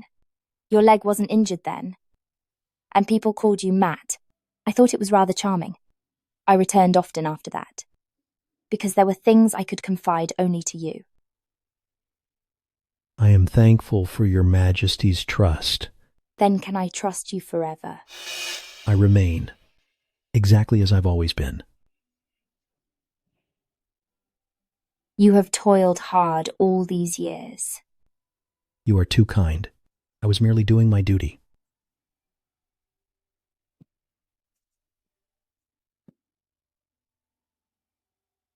I haven't been here in 2 or 3 years. I came here to drink tonight, so you should understand what I mean. I once promised him that Eddie could live out his days peacefully in Cinder. Yet his recent abrupt rise to fame has made things difficult for me. On the contrary, I'm rather pleased to see his transformation. Your Majesty, although you made that pledge before, nothing remains concealed forever. The past will come to light sooner or later.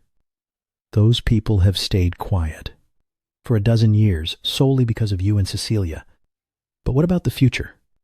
That's why I think if you still cherish our old friendship, it would be wiser to bring Eddie to the capital to take over my position. Then, no matter who takes the throne later, nobody would dare lay a hand on him. You are right. Just as I cannot simply dispose of you. Regarding Eddie's coming to the capital to head the Internal Affairs Department, does Your Majesty consent? I need to consider it further.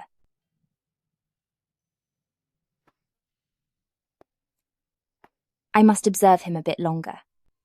Farewell, Your Majesty. Go with Her Majesty's retinue and make a trip to Crestview.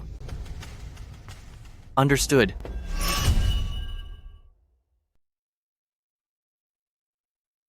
Eddie, I've been in Cinder for a month already. It's time to return to the capital. Don't worry. I'll come find you in the capital very soon. Take these pear blossom needles for your protection. And also, your veil. Make sure you wear it when you go out. Okay.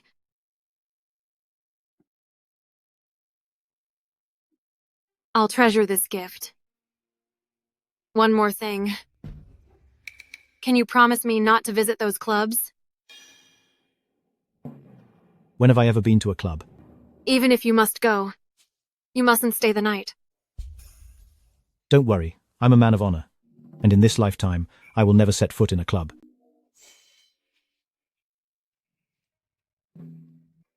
Good. Miss Green, Vivian's safety rests on you.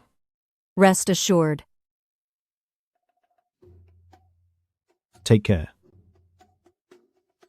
Wait for me. I'll be there soon. Don't miss me too much.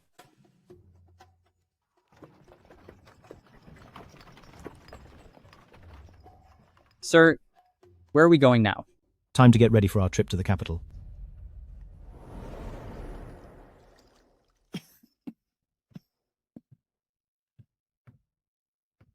Madam, you're back. Are you injured? I'm tough. I'm just fine. Did you meet Matt? I did. He said everything he'd done in Cinder was solely to protect Eddie. But back then, he said, he wouldn't meddle in the young master's matters. True. Yet the reason he offered was irrefutable. What did he say? He said we're all getting older. And once we're gone, who will be there to guard Eddie? I brought some rare herbs from the capital. Have Eddie come to see me. It's time he began training. Yes, ma'am.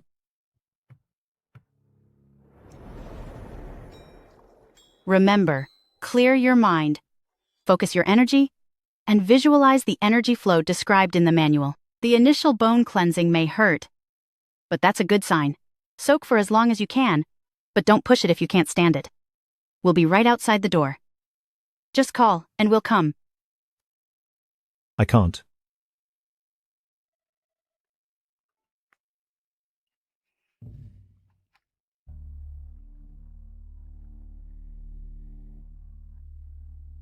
This bone cleansing technique was originally meant for martial artists. Eddie lacks inner energy, so using medicine to forcibly open his points and clear his main channels must feel like 1,000 cuts. The young master is blessed by fate. I believe he can withstand it.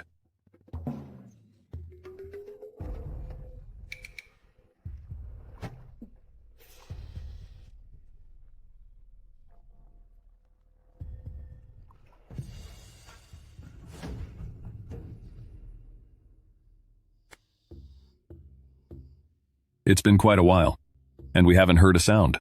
Could the herbs be ineffective? Impossible, unless his meridians are obstructed and the medicine can't seep in. But if that's the case... Madam, don't be discouraged. The young master already excels in his studies. If he truly can't practice martial arts, we'll simply assign more guards to protect him. I will protect him myself.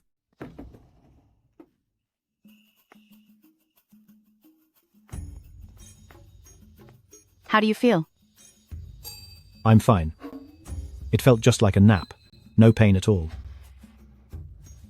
If you can't train in martial arts, then we simply won't train. Who said I can't? How can your vital energy be so abundant? Your primary meridians are now open. Though you're still weak, your energy is already flowing.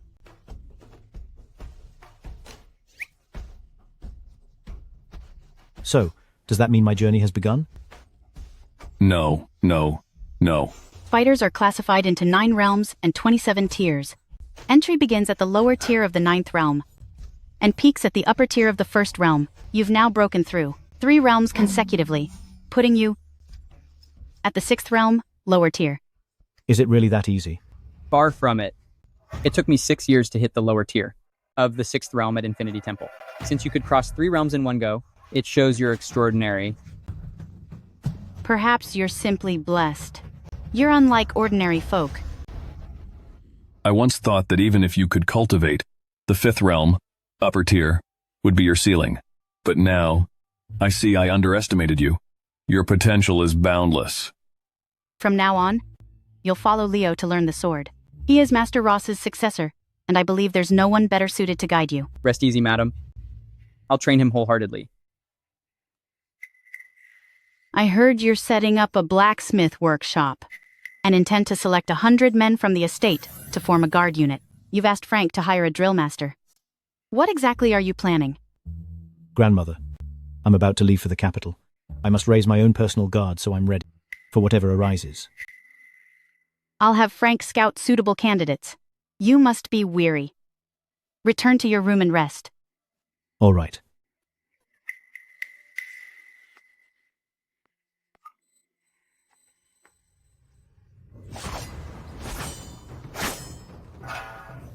Young Master is incredible.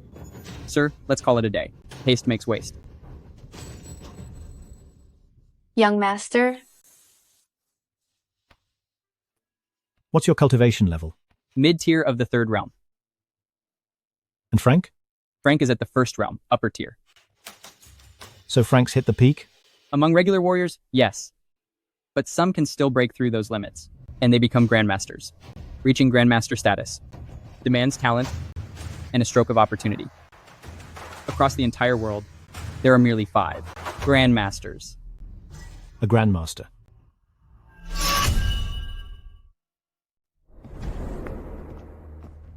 Madam, the visitor has arrived. Good day, madam. Frank already informed you. Yes, he has. But madam, it's too risky for the young master to enter the capital. Wouldn't a quiet life in Cinder be safer? Considering his status, if he's exposed in the capital, what would Prince Henry and Prince Lucas make of it? Especially now, during this crucial time when Her Majesty is choosing the Crown Prince. The young master poses no threat to them, and Her Majesty would not allow it. Matt's letter says, the Crown Prince will still be selected from the 2 princes. Eddie will head the Department of Internal Affairs, and all can live in peace. I understand.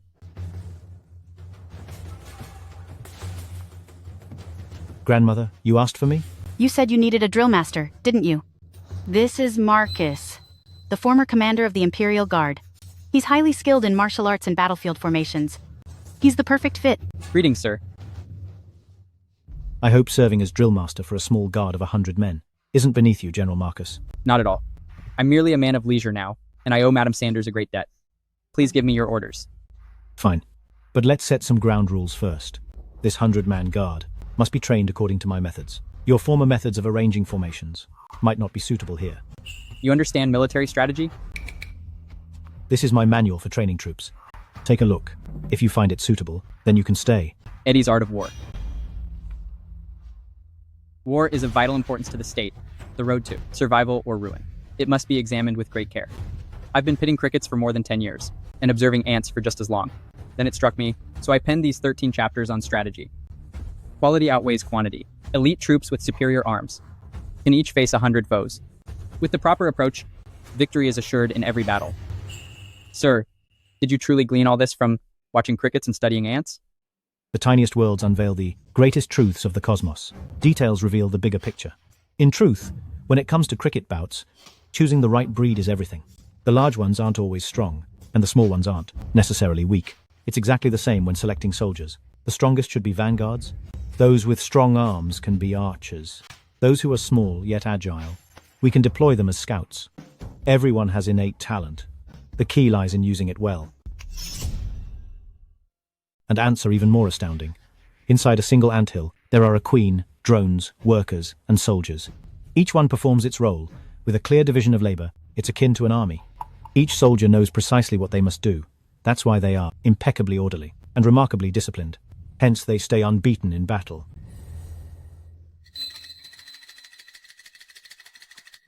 Why is everyone so silent? Do you think what I'm saying is somehow incorrect?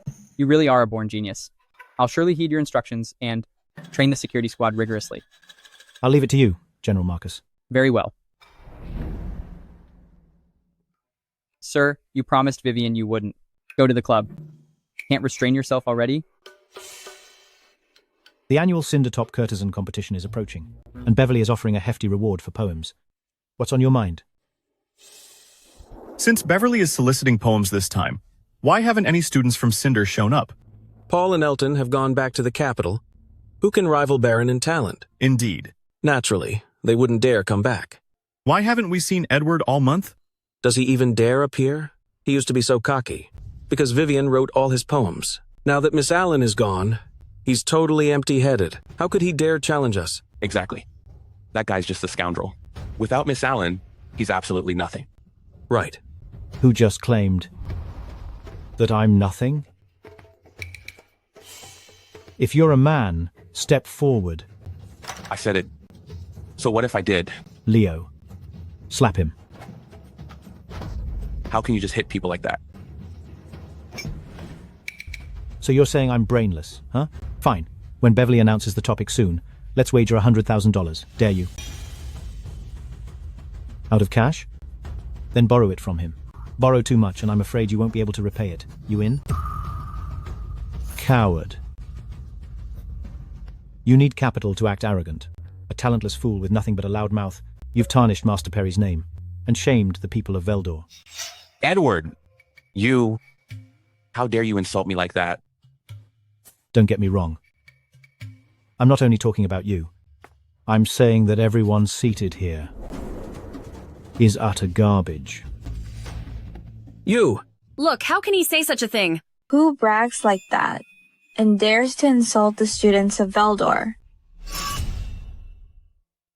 So, it's Mr. Carter. It's been over a month since I last saw you. I sent you countless invitations, yet you never came. I would have grown ill from missing you so dearly. I've requested an audience several times, but was refused. What's so special about Edward that she fusses over him so? My apologies to everyone else, but since Mr. Carter is here, I shall spend my time with him. A poem from him is what I truly long for. Miss, you must be reasonable. Our verses may be no worse than his. I hear you're wagering $10,000. So here's my proposal. I quite enjoy this game as well. I wager Mr. Carter will prevail. Whatever sum you stake, I will match it. Edward, let's add another $10,000. $10,000 is much too paltry. How about this then? It will be me, against all of you, $10,000 apiece. Do you have the guts? If you don't even dare to accept this, then you really are utterly worthless. Looks like I wasn't wrong when I called them rubbish. Fine. I'll stake $100,000, and you'll pay double if you lose. Mr. Carter, should you win, I will be all yours. But if you lose, grant me a night in your company. What do you say? Miss, aren't you exploiting my greatest weakness? I didn't realize that Mr. Carter possessed any weakness at all. I thought you were a saint above worldly desires. How dull that was. Tell me, have you ever tasted The true pleasures of the world, Mr. Carter? Enough? We will accept your challenge. We lost the poetry contest last time. If we lose again, I'll forfeit all my princely dignity. I must pick something that favors me. Mr. Carter, back at the Cinder Literary Gathering, one final test remained. Since we're meeting today, we might as well conclude the contest. I may not equal you in poetry, but you may not equal me in rhythmic prose. Fine. Then, Mr. Hall, please set the theme. How about something simpler, then? Write a travel journal. Sure, I can. But I'd like you to grind the ink for me. Gladly.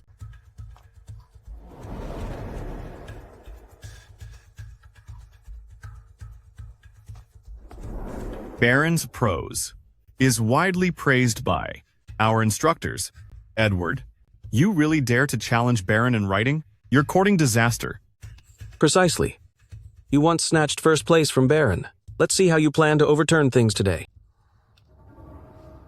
Baron's writing is superb. No one can outshine him. Edward, you'd best concede now. Though it's a shame Beverly's being dragged down with you. You really hold people back. I'm done. As to who wins and who loses, we'll know once it's read aloud. The Little Stone Pool. I took 120 steps west of the hill. Through the bamboo, I heard water, like jade chimes, lifting my spirits. Parting the canes, I saw a tiny pool below. Its water crystal clear and icy. The floor was all stone. Near the edge, the stones arched up, shaping banks, islets, reefs, and crags.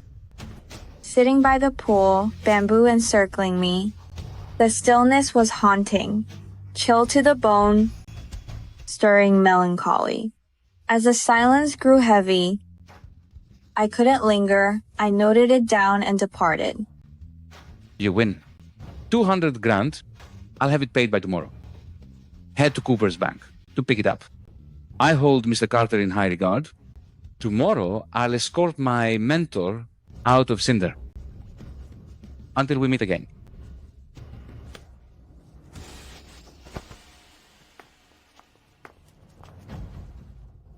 Congratulations, sir. Your triumph benefits me as well. Think of this money as my payment for your verse. Much obliged, miss. Have you any more wine? I'd like to craft the finest poem. For you. At my place, we serve the best wine in all Cinder.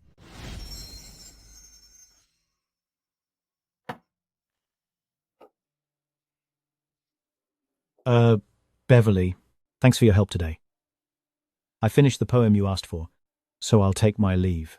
Sharing drinks with you today has been an honor. Farewell. Sir, you're drunk. Why not stay here tonight? Though I work here, I'm still untouched. But my wife warned me I mustn't dally with other women. I assure you, Vivian will never learn of this as long as she lives. Hold on. Maybe I should just head back. Don't tell me you're sick of me already. No, miss. Right now, you've already touched my weak spot. I'm worried I'll regret this. You can still change your mind.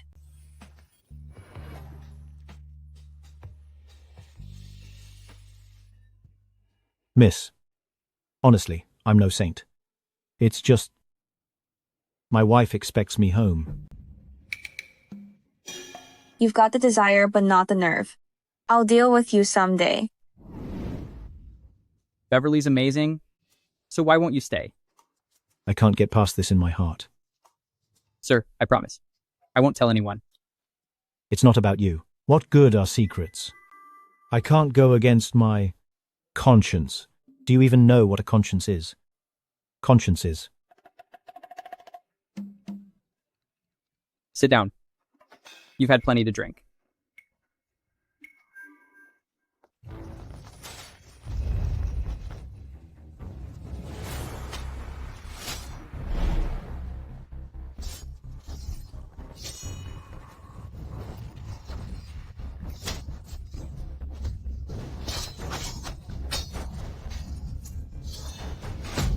Sir.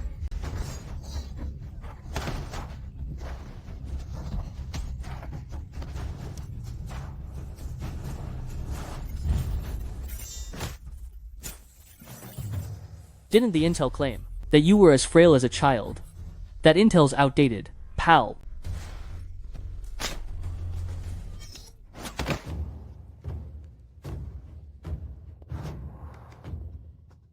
Sir, are you all right? I'm fine. I can keep drinking. These guys are all pros. Who on earth wants to hurt you? It's dangerous here.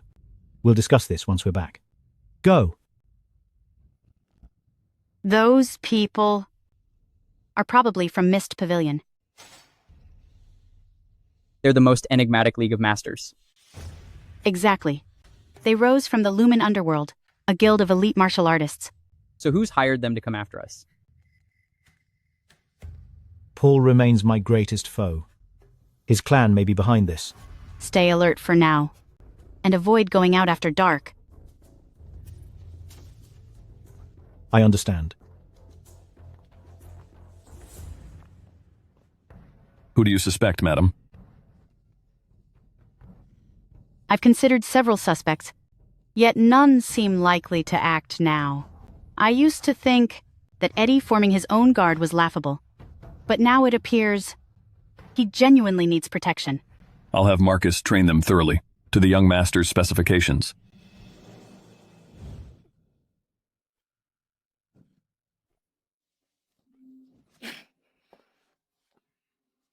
Marcus. Have you learned who's behind this? Not yet. Madam Sanders has purchased horses in Solara. If the capital moves against the young master, then take the cavalry and spirit him out. Matt can't ensure the young master's safety in the capital. We must have a backup plan. Matt, clinging to that roster and those files, dares not abandon his post. Should Her Majesty ever obtain the internal affairs, department list, and discover the covert network spread across the realm, Matt will be done for, the young master will be imperiled, and will be ruined as well. Years back, Her Majesty built this manor, forced the young master to grow up here, and named him Edward, claiming it was all for his good. But it bound our fates to his, if not for Matt. Guarding that ledger that keeps Her Majesty so uneasy, we'd have been gone long ago. Back then, did she truly remain in Phoenix Temple? To bear the third prince? You were commander then, and I headed city defense. If even you don't know, how could I possibly know? Madam Sanders is unaware as well? No. Let it go. Leave it in the past. Just do your duty. With the late emperor looking over us, the young master will be safe. If matters truly deteriorate, we'll leave Soren. To where? The late empress was the Princess Royal of Lumen, and elder sister to Lumen's emperor. Should it come to that, Lumen will be our refuge.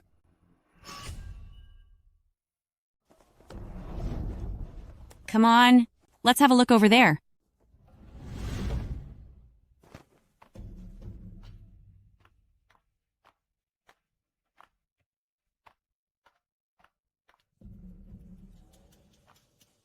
I'm Morton, the general manager of the Cooper's Bank. Good day, Mr. Carter. You know who I am? You're well known across Cinder. Everyone's heard of you, though I'm no scholar. I greatly admire you. None of that matters. Money is far more practical. May I ask, did anyone come here today to deposit $100,000 on my behalf? Yes. Someone came in this morning and deposited $100,000 here. For you, Beverly likewise left $100,000. Sir! Here are notes totaling $200,000. Thank you. I'll be on my way. Hold on, sir. Yes? There's a lucrative opportunity. Perhaps you'd be interested? You might invest this money. What sort of venture? Ever since early summer, rain has been scarce, causing crop failures. And with flooding in the river basin, half of Rivenwood has been hit. Countless people are displaced, so grain prices are sure to soar next year. If we stockpile grain now and offload it during the spring shortage, Your $200,000 could easily become $1 million. Your bank engages in this sort of trade to profit from a national calamity. Aren't you worried people will find out? No one will ever know. I can't take part in this. Why? I'm content with a simple life. I'm the kind of person who only needs very little to be happy. As for such vast wealth, my conscience won't allow it. Farewell.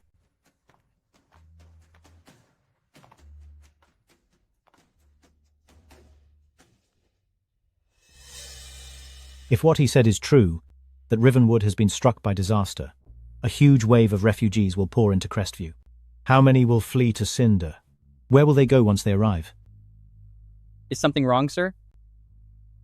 It's nothing. Let's move. Morton, you've lost. Well done, Milo. I didn't win, Edward did. Her Majesty was right. He resisted temptation. He really is an exceptionally wise young man. He'll be entrusted with great responsibility in the capital. When will you head to? Flower Retreat to deliver the decree? There's no hurry. Her Majesty asked me to observe a bit longer, so I shall. Keep observing for the time being.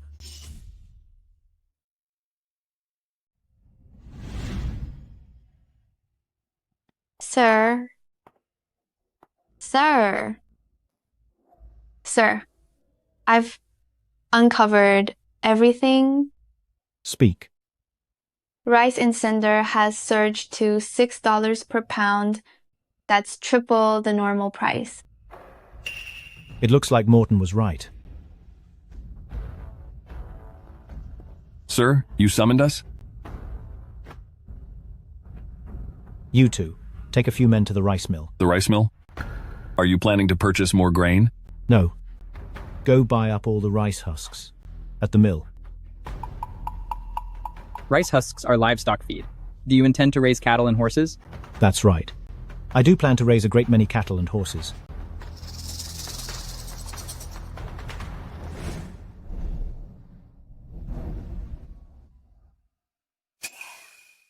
Eddie, are you truly going to raise cattle and horses? I'd never dare hide anything from you. These rice husks are actually for the disaster victims. By blending equal parts husks and rice, we can keep them alive. Once they begin clearing land next year, we'll have nothing to worry about. That's quite compassionate of you. But the villa's lands are all worked by tenants. If we shelter refugees who have no land to till, how will we sustain them? Don't worry, Grandma. I intend to choose a few bright, capable people and send them to the smithies to forge weapons and armor. We currently need plenty of manpower. As for the mountain behind the villa, I've recently been developing explosives and intend to blast it level. That wasteland will also need people to till it. Therefore, rather than saying we're harboring refugees, it's more precise to say that we are the ones in need of their labor. I was overthinking it. You've thought everything through. You've truly grown up. I still need your guidance, Grandma. Regarding these matters, I'm afraid I can't help much, but you're going to the capital. I should tell you about the situation in the capital. Please continue, Grandma. Before last year ended, Holloway was struck by a locust plague. This year, Rivenwood was ravaged by floods. The court botched its relief efforts, and rumors are rampant, claiming that because a woman rules, her illegitimate rule has invited punishment. Undercurrents swirl within the imperial court. Many are covertly agitating, trying to pressure Her Majesty to hand power back to the original royal family. Once you enter the capital, you must be exceedingly cautious. Don't let yourself be exploited by those with ulterior motives. Don't worry, Grandma.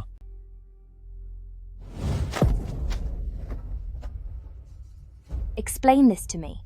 The Imperial Court has already dispatched relief grain, so why are the victims in Rivenwood still roaming everywhere?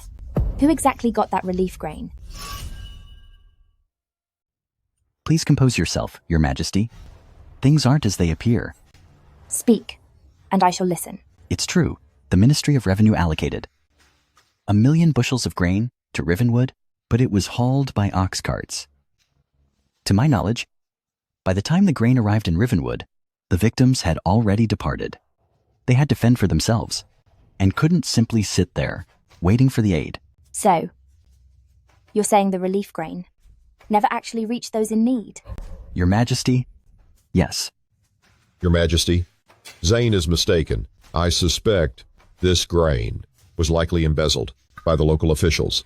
With no grain delivered, the people had no choice but to flee.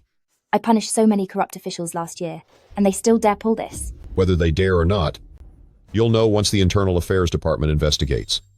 Harold, they are barred from meddling in state affairs.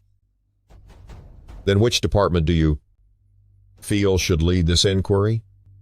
Ministry of Personnel and the Ministry of Justice. Your Majesty, I still maintain the Internal Affairs Department should handle this. All of you, dismissed. Yes.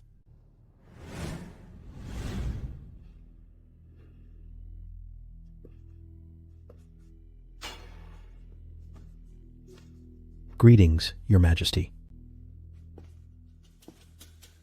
This room of yours is dim even in daylight. Are you truly comfortable here? I was never one to stand in the light, so this place suits me. All these years I've barred you from state affairs. Do you resent me for that? When the Internal Affairs Department was founded, it steered clear of politics. It was merely charged with oversight, serving as Your Majesty's eyes.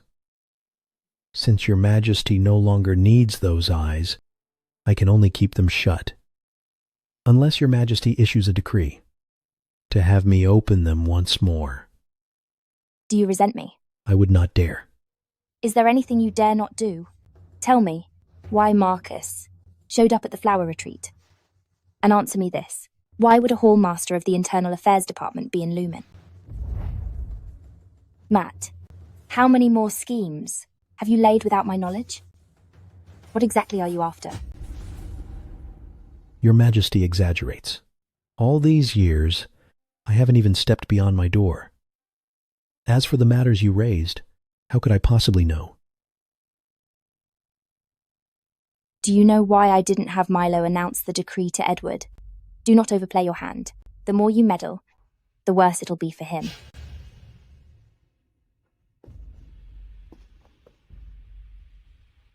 Prepare yourself.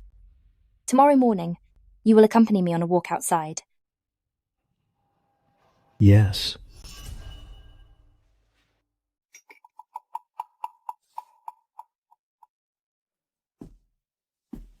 Milo, What has Edward been up to recently?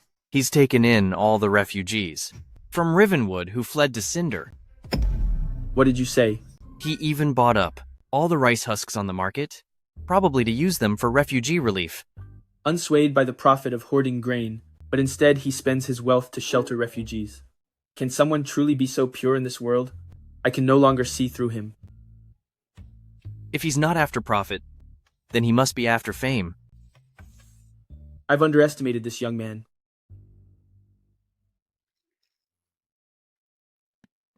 Eddie, you've sheltered so many refugees, but have you ever considered that you might lose your whole family fortune? Rescuing people from hardship, I have no regrets about giving up my wealth. I believe that. Studying shouldn't merely be for chasing high office and riches, but rather to carry out meaningful deeds. I believe this is precisely that. Your words have enlightened me. The scholars of Cinder have heard of your noble deeds and voluntarily contributed funds. They asked me to bring them to you.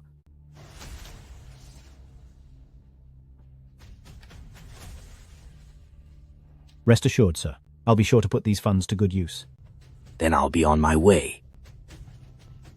Farewell, sir.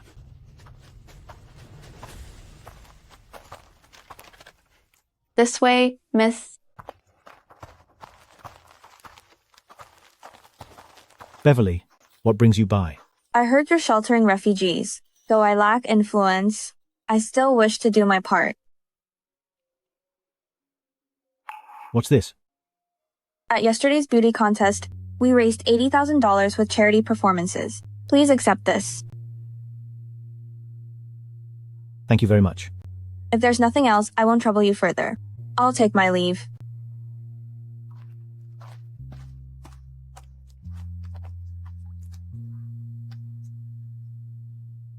Mary, do you think I'm doing the right thing? You are doing the right thing. You've provided the refugees with food, and everyone in Cinder hails you as a great man. But I'm doing it for my own selfish reasons. Whereas those scholars and ladies gave from the heart. Sir, I don't grasp complex theories, but whether it's for yourself or some agenda, doesn't the good outcome matter most? You have a point. I've learned from you. I was merely speaking my mind. I wouldn't presume to instruct you. If you find it sensible, then I'm glad. It certainly makes sense.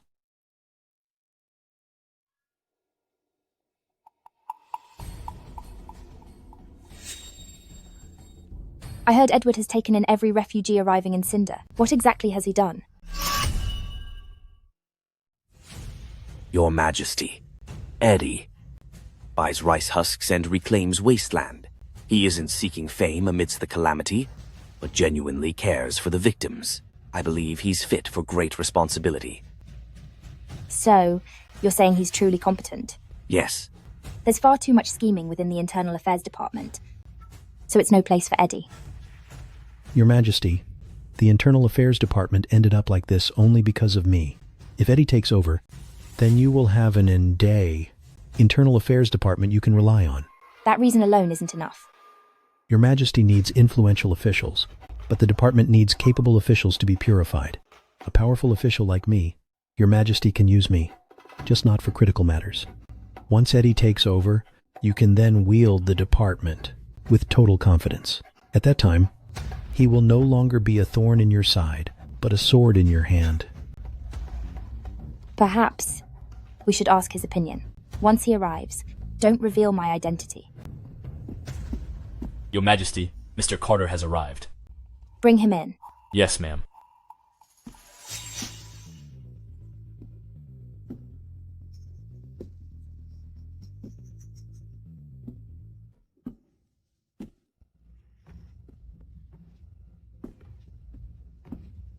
Greetings, sir. 2 friends of mine are here, and they'd like a word with you. Greetings, everyone. You've taken in all these victims. Aren't you worried someone might take offense? Whether they're pleased or not, what's that to me? So long as the victims and I are content. The government distributed relief grain. So why are people still flocking to Crestview? Because corrupt officials exist. Plain and simple. Corruption always accompanies disaster relief. Is there truly no way to fix this? There is. With the proper approach, it can be resolved. What approach? Madam, since you're so invested in the relief effort, you must be a court official, yes? I'm merely interested in current affairs. Eddie, this is merely an informal chat, so please speak freely. Actually, the solution is quite simple. Simply swap the high-grade grain for cheap rice. Ideally, mix in a good amount of husks and sand. How can they eat it if it's full of sand? When people are famished, they'll even eat dirt. Yet crooked officials won't touch this sandy, low-grade rice, because it's unsellable. Go on. Since there's no profit in it, they'll finally shift their focus, back to genuine relief. Only then will the grain truly reach the victims, and the people will thank the government for saving them. It's such an obvious truth, yet Her Majesty fails to grasp it. She is terribly short-sighted.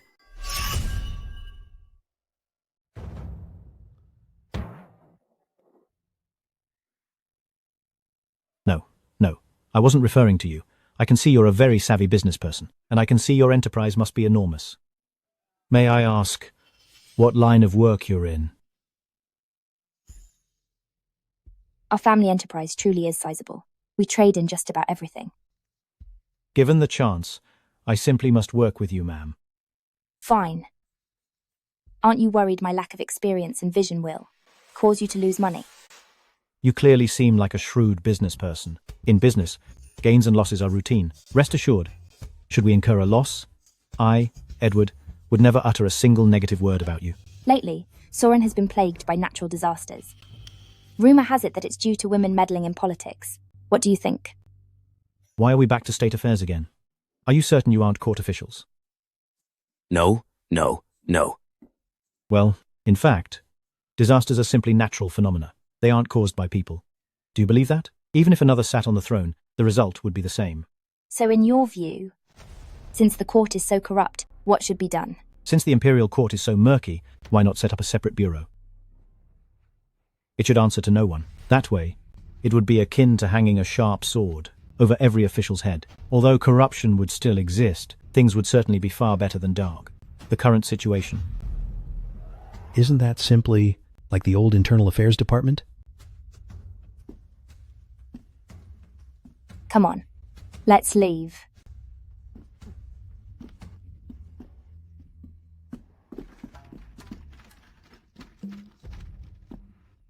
Sir, your two companions clearly have distinguished standing. I didn't say anything amiss, did I?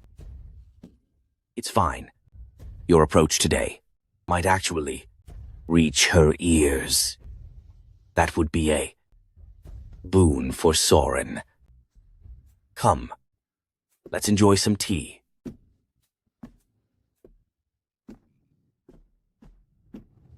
I never imagined. They'd be so audacious. Several granaries in Rivenwood have caught fire. I'm afraid even the ledgers have been destroyed. They'll pin the blame on a few minor officials, leaving me no way to investigate. I used to think the enemies were the barbarians and rival states, but now I realize the true foes are the officials within this court. If you were to look into it yourself, it would be arduous. But if we dispatched someone else, it might succeed. Who? I recommend Edward. The Internal Affairs Department is barred from meddling in politics, and since he's put forward a new idea, why not let him give it a try? Don't you wish him to take over the Internal Affairs Department? Of course I do. But I'd rather allay your concerns even more. I only ask that you vow to entrust the Internal Affairs Department to Edward. I promise you. Thank you, Your Majesty. But let me remind you, he must never learn of the matters he must not know for the rest of his life. Otherwise, once you're gone, and something befalls him, how will you face him in the afterlife? So don't fault me when the time arrives. Understood. By heaven's mandate, Her Majesty proclaims, I am told that Edward of Cinder is a gifted man, and this pleases me. Since I bestowed your name upon you, your renown also honors me. By valuing ability over rank, I hereby appoint Edward as censor of the censorate, with authority to oversee all officials, and to submit memorials on state affairs. You may take part in governance, subject to the cabinet's oversight. Thus is the imperial command. Long live Her Majesty. I am Milo. Congratulations, Mr. Carter. Milo, when will I begin my duties? The sooner, the better. Her Majesty instructs you to inquire into the failed disaster relief in Rivenwood, official embezzlement of funds, and the resulting displacement of the populace. Very well. Then I'll take my leave. Stay safe. Milo, stay safe. Do take care. Grandma, Grandpa, is the position of censor high? Our dynasty has never had a censorate, let alone this office. Could it be she was? Grandpa, I have another question. There used to be an Internal Affairs Department, which likewise held supervisory duties. Why were they barred from meddling in politics? The Internal Affairs Department was originally a watchdog agency made up of eunuchs because they exploited their authority to purge their rivals. They incurred the wrath of every official. Hence, their oversight powers were stripped. Later, they brought in many specialists. With fewer eunuchs, they gradually vanished from the court. Letting eunuchs oversee officials is disastrous in and of itself. No wonder their duties were rescinded. A censor may report rumors and argue in court without cabinet interference. Though the authority is vast, you stand opposed to every other official. My dear grandson, this post is no easy task. It's more than merely difficult. It's akin to pouring oil on the flames.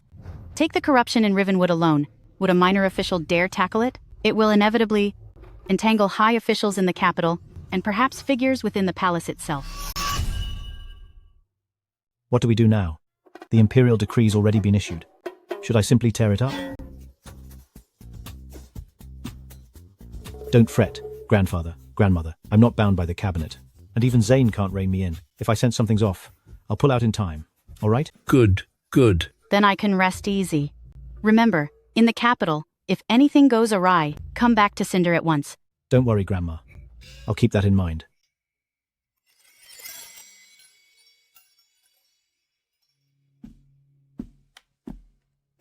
Miss. Hurry and pack your things. We're heading to the capital. Why are we going to the capital? My task here is already done. Besides, if he's going to the capital, then I have to follow him. So you're worried about Mr. Carter? That's one way to put it. Go pack now. Yes, ma'am. So you're saying the officials from those fire-ravaged counties all wrote to Flower Retreat? Sir, that's correct. Mr. Carter said that as long as they're willing to expose the mastermind, they won't be punished. They'll keep their posts, and only the ringleader will be held accountable. Only the ringleader suffers. Fine. Tell my father to hire martial arts experts to take care of these people. It must look like accidents, leaving not a trace. If too many people vanish, the Ministry of Justice will surely investigate. Yes, sir. The succession battle is at a critical juncture. Though Prince Lucas is in the capital and lacks talent, Prime Minister Zane will surely leverage the disaster relief to target Prince Henry. We can't let these people become evidence against us. I understand, but I'm afraid Mr. Carter won't drop this if he shows those letters to Her Majesty. Even if those people are gone, I'm worried that... Ready the carriage. Prince Henry just finished a new peony scroll. I will go admire it. Come. This is Greenwood token from Greenwood Pavilion. You can find them if you need help, as they can be of assistance. Thank you, Grandma. I was in the Imperial Academy for some time, back then, so I know a few people there too. I prepared something for you.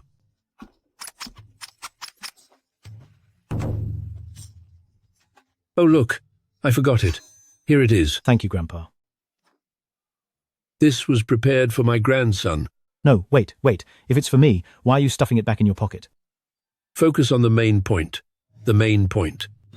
The names on this paper may not be my former students, but they are all talented and have high integrity. Whether you can use them, you'll have to figure that out yourself. I understand, Grandpa. Sir, this is the sword made according to your requirements. The journey is not safe, so having this with you will put my mind at ease. A fine sword. Mary, at home, please take good care of my grandparents. Don't worry, sir.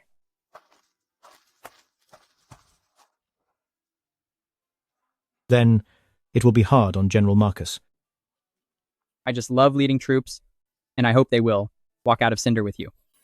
Wishing you a safe journey. All right. Are you not coming with me, Frank? No, sir. I'm not as mobile as I used to be, so I'll stay here at the estate. All right, then. Grandpa, Grandma, you both must take good care of yourselves at home. He has $2,000. You brat. I'm off!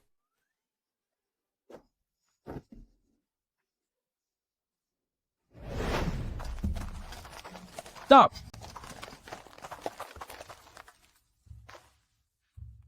Beverly, what is this about? I also want to go to the capital. Mr. Carter, could you give me a ride? Sure. Get in the carriage.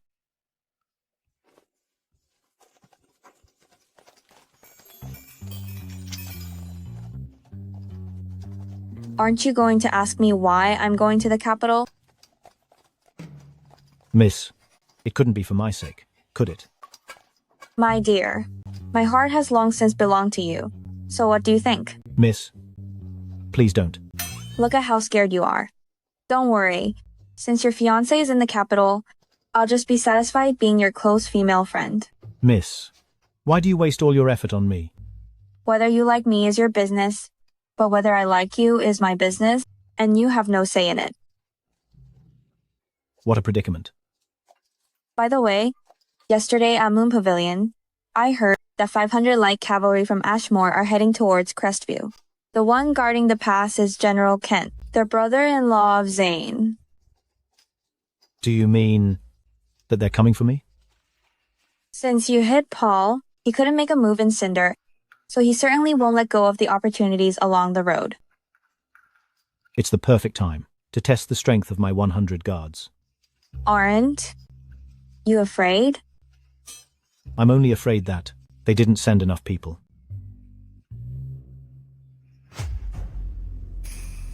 This Edward truly doesn't know his place.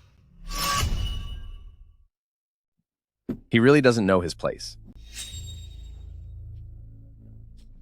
I dispatched someone to Cinder to make him see the situation clearly, yet he outright ignored me. Your Highness, since he won't choose the easy path, then we'll ensure he pays the ultimate price. James, it's not that I refuse to help, but I truly didn't expect Edward to be so impudent. Indeed. His talent rivals that of a master scholar. Though I have yet to meet him, I greatly admire him. At the Cinder Literary Gathering, he single-handedly bested the scholars of Veldor.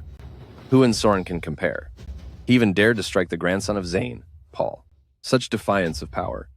Who else would dare such a thing? He is indeed a talent esteemed by Her Majesty. James, do you know what I lack most? Money I do not lack, but I lack people like Edward, who possess a reputation, talent, and wisdom. His refusal only proves that Her Majesty and I were both correct about him regarding the fiasco at Rivenwood. You must bear the blame. Your Highness. You siphoned off the disaster relief grain, leaving common folk displaced. You have gravely disappointed me. Your Highness, I now realize my mistake. I beseech you for mercy.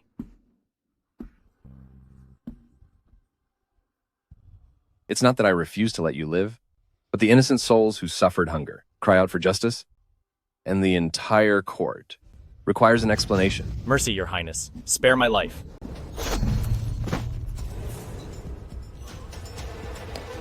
Handle James. Dispatch word to Edward at once. Tell him that next winter, when I visit the capital for Her Majesty's birthday, I will paint a picture of peonies and invite him to inscribe a poem upon it.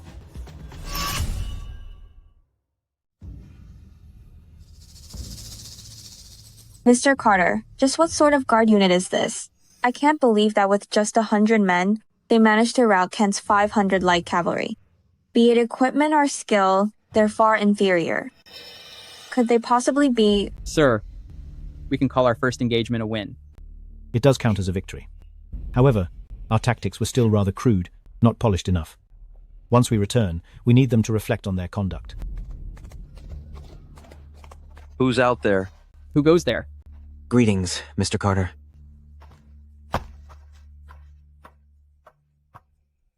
Greetings, Mr. Carter.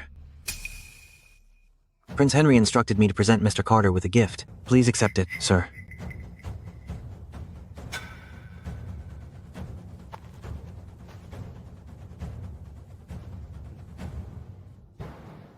What is the meaning of this?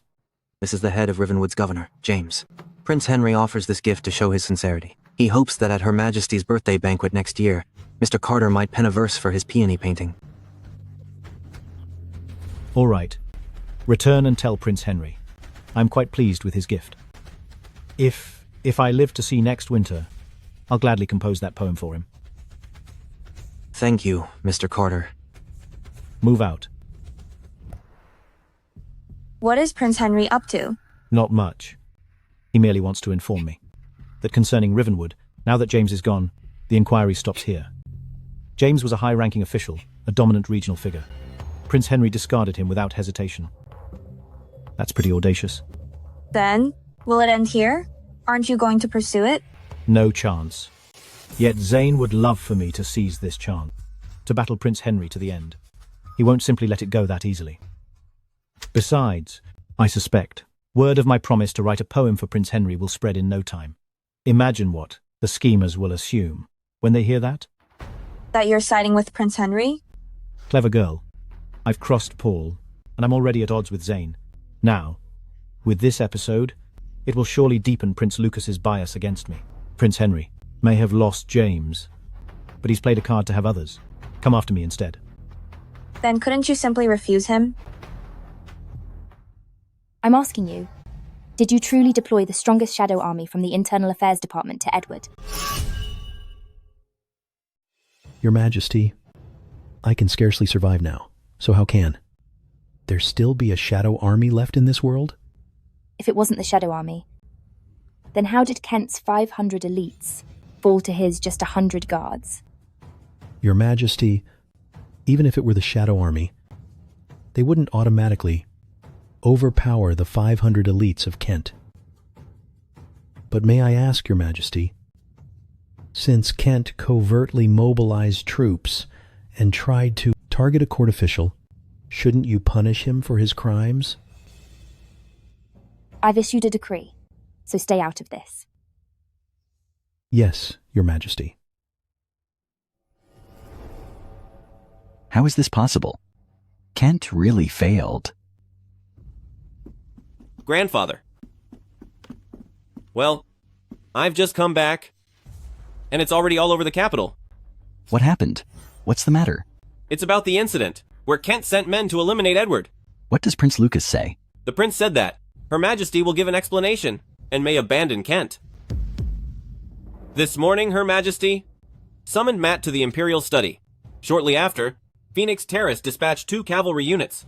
One headed to Ashmore, while the other's destination is unknown. Her Majesty actually deployed the Phoenix Army. Exactly.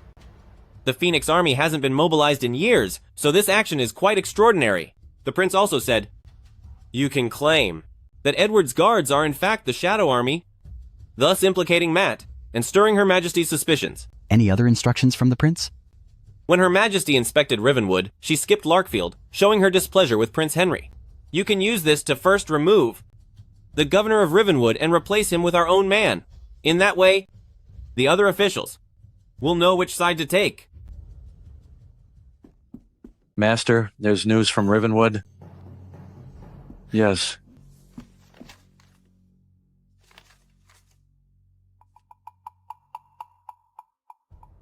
Darn it.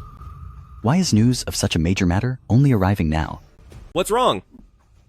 Prince Henry personally dealt with the Rivenwood governor, James, and even sent his remains to Edward. Not only has he cleared himself, but he has also completely turned the tables. It seems Prince Henry is sacrificing a pawn as well. Once Edward reaches the capital, you must go and apologize to him immediately.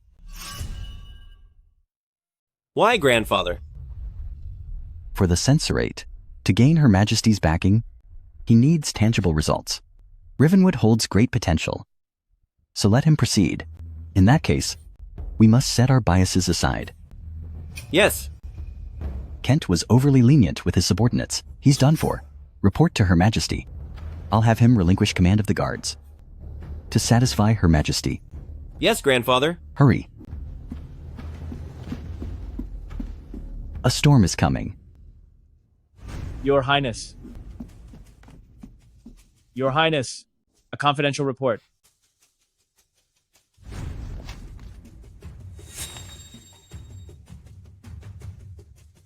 So Edward is that powerful. Is Her Majesty backing him? Or is it Matt aiding him? Where is Edward now? He should reach the capital in roughly 3 days. Then I'll prepare him a grand gift. Lucas has run Holloway for years, using Prime Minister Zane's influence to grab land, driving the people into exile. Go to Cadwell and escort Madame Garcia to the capital. Tell them the censorate has just been formed, and Mr. Carter will champion their cause. Yes, sir. Visit Harold, too. His cousin is the governor of Silverbrook. Tell him whether he becomes Rivenwood's governor hinges solely on his own merit. Yes.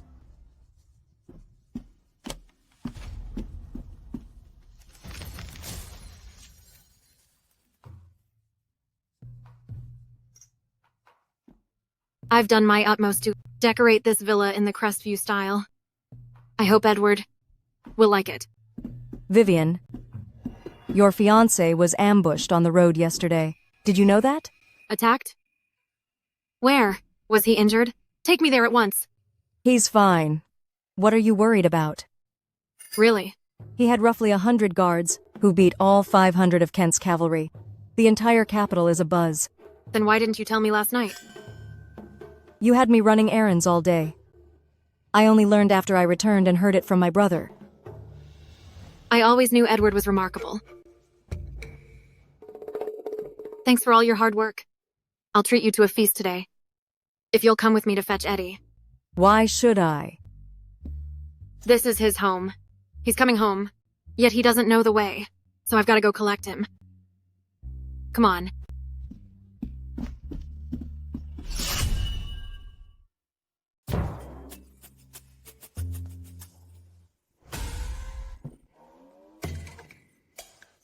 My heart can't handle this, so please don't get too carried away. Even if I do get carried away, it's worth it. We'll be arriving in the capital soon. Then you'll have your fiancé by your side, so I won't get to look at you anymore. So, while I still can, I want to take a good look. To be honest, it doesn't have to be this intense.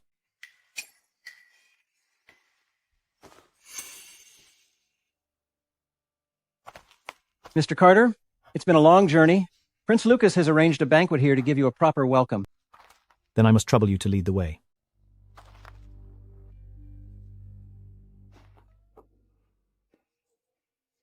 It's all right.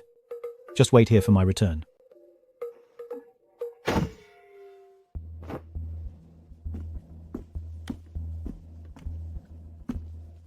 Let's go.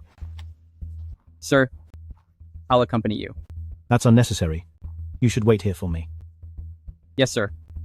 After you, Mr. Carter.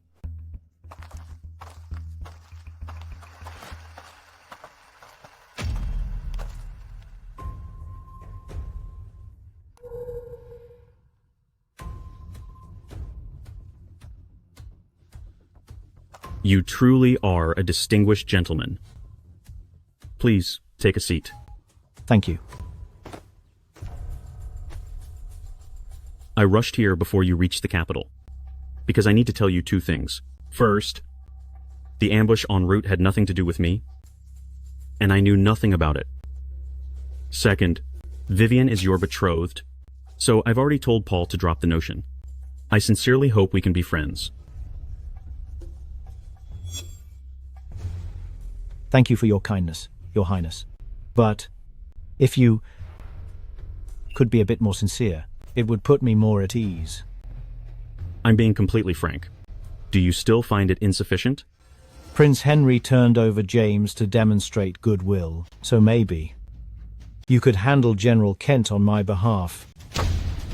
Right?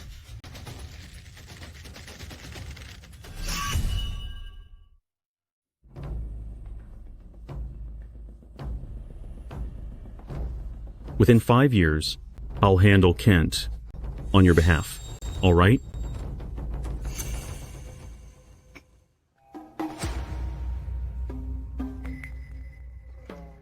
You're overthinking. Be it General Kent or Prime Minister Zane, frankly, I couldn't care less. Since they wronged me, they'll have to pay. So, they must be handled. You hold noble rank. Stay out of this mess, or you might get caught in the crossfire. Thanks for the tea. Farewell. What exactly did Prince Henry promise you? Your Highness may not know me well yet. I serve Her Majesty and take commands solely from her. I will not pick sides between you and Prince Henry. I'll stay a neutral official, and won't align with any faction. I am certainly going to make you my ally. I won't give you a hard time. Feel free to take on Zane and Kent. I'd like to see what you can do. Much appreciated, Your Highness. Truly an independent official. Your Majesty, you are indeed insightful at judging people. Edward is a censor, so naturally he knows he mustn't get too close to Prince Lucas. It's tough to stay independent. Go. Take my umbrella to him. Certainly. What a pity. He's rather talented, yet why is he so headstrong? Your Highness, Mr. Carter is merely young, and brimming with idealistic pride. Once he suffers a few setbacks at court, then we'll see if he's still that resolute. In 2 years. If he proves useless to my plans, then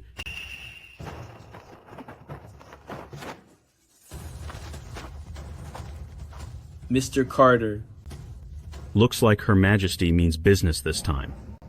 I can't readily act against Edward just yet. It's been ages. Milo, what's the meaning of this? I've held Her Majesty's umbrella for 16 years, and this is the first time I've ever held it for someone else. Rest assured, this was at Her Majesty's behest. She says it's hard for a loyal subject to stand alone, so she ordered me to escort you into the capital. Long live Her Majesty. Long live Her Majesty. Tell me, why didn't Her Majesty hand this to me when I was in Cinder? Then no one would have dared come after me. Her Majesty didn't bring this umbrella to Cinder. It's late now, so I'll see you into the city. All right. Leo, let's go. Understood.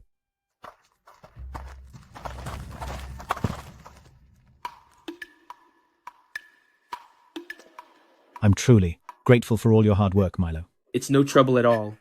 I'm merely running an errand for Her Majesty. Her Majesty has granted you 3 days' leave. Once you've rested sufficiently, I'll send someone to Westpool Retreat to escort you to the palace. Westpool Retreat? Did Her Majesty give that to me? No. Her Majesty isn't that generous. That estate was bought by your fiancée, Vivian, just a few days ago.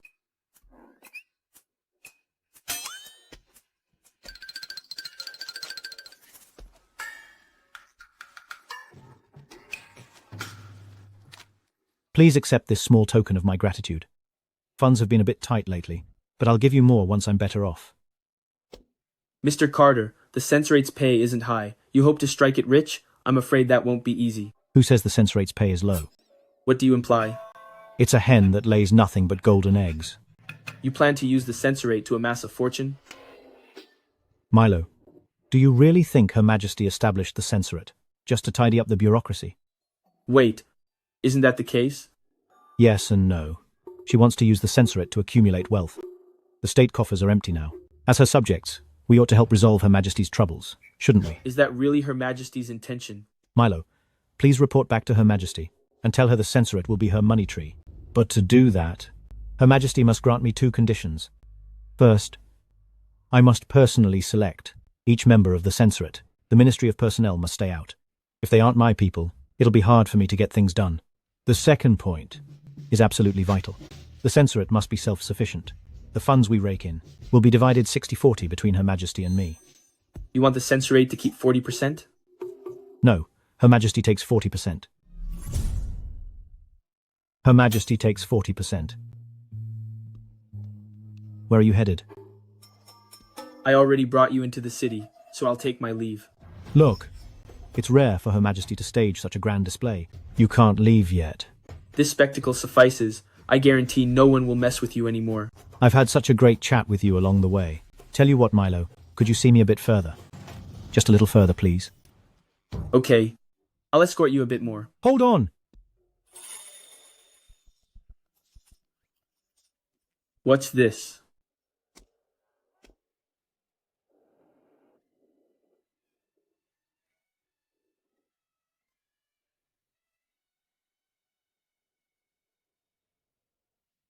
Leo! Here. Tell everyone that Censor Edward has arrived.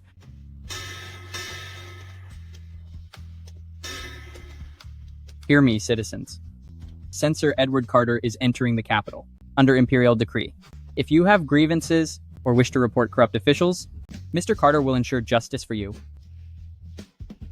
This Mr. Carter is certainly bold. Sir, I honestly quite admire him. Her Majesty founded the Censorate to investigate crooked officials. To serve as a censor, you must have the nerve to burn your bridges.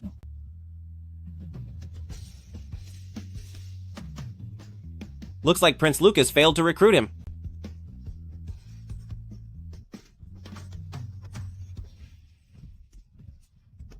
Isn't this a bit too flashy? I never expected Her Majesty would show me such respect. Had I known, I'd have readied some banners to make it even livelier. Mr. Carter, sure, knows how to wield power. Since Her Majesty backs me, I'd better make the most of it. Wouldn't you agree?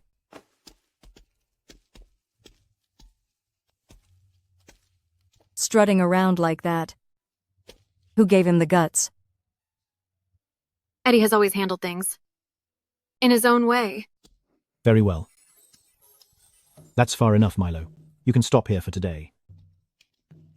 My fiancé is here to fetch me. You sure? Yes. Thank you, Milo. Another day. I'll bring you to the club. I'll take my leave.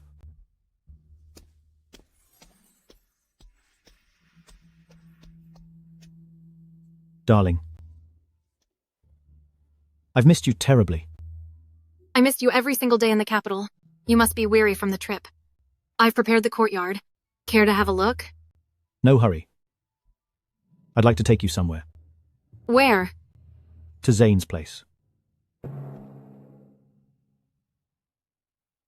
Zane's place? Did he actually say that? He did. Every word I've said is true. The boy is rather honest. But you're no outsider, so it's good that you know. He milks the censorate like a cash cow. That's just too much. Punishing crooked officials is the censораte's duty. As for the embezzled asset, Milo. Present. Once the censorate is set up, you should visit frequently. Don't concern yourself with the case details, but you must shadow him during the seizures. He's far too young. I fear he'll slip up. Be sure that all confiscated property is brought back here. However, Mr. Carter says the censorate will split it 60-40 with your majesty. I get 60%? You'd get 40%. So Carter takes 60%. Absolutely not. That kid. When court adjourns, bring him to me. Yes, your majesty. Your majesty, Mr. Carter's team is heading to Zane's manor. Why would he go there? I don't know. Keep an eye on him. I want to see exactly what he's trying to do. Yes, your majesty. Do you think he'd dare to break down Zane's gate? If he really does break it, will your majesty punish him? A mere censor daring to grey. Show off before a high-ranking official. Of course I'll punish him. How do you intend to punish him? When he arrived in the capital, Matt truly didn't greet him. Not only did Matt fail to appear, not a single soul from the Internal Affairs Department went. What about Lucas? Prince Lucas has returned to the palace. Your Majesty, I have something to say, though I'm unsure if it's appropriate. Speak. Prince Lucas is 20 already. It's time he was given a title. It may be unseemly for him to remain in the inner palace. You're right. I'll issue the decree at the court assembly. Go summon Zane for me. Yes. Mr. Wood, you're the youngest Grand Scholar in Soren, and undeniably brilliant. Why stay at Union Academy? As just an instructor, will you truly not consider the offer I just proposed? Thank you for the offer, Harold. I honestly have no interest in politics. Writing essays satisfies me. Are you wary of Zane's power, and that he'd shackle you once you took office? Let's not discuss that today. Let's simply play chess. Harold, Mr. Wood, bad news. Edward is on his way to Zane's manor. Harold, guess. Is he going there to beg for mercy or to finish them off? He really has the nerve to do that? It's not about boldness. It's about wisdom. What do you mean by that? Simply put, it's about asserting authority. But he's merely a censor. How can he dare challenge a high-ranking prime minister? That isn't asserting authority. It's clearly inviting his own downfall. Then how can you be sure that he isn't going there to apologize? So long as he's willing to humble himself, Zane will surely seize the chance to let it slide, and they can coexist peacefully. As long as the censorate doesn't interfere with Zane's interests. Zane might even support them later on. But his post isn't secure yet. How can he possibly take on the Prime Minister? That's what common sense says. But don't forget, Harold, the censorate answers solely to Her Majesty. If he makes peace with Zane, would it still be the censorate that Her Majesty wants? So he has to go, and he needs to make a scene, so the entire capital knows that he'll oppose Zane to the bitter end, leaving himself no retreat. That's utterly reckless. Why would Zane fear him? If Zane strikes back, it'll plunge. the imperial court into chaos. Master Allen is an old friend of mine. I can't watch his grandson-in-law run into trouble out there. Justin. Yes, sir.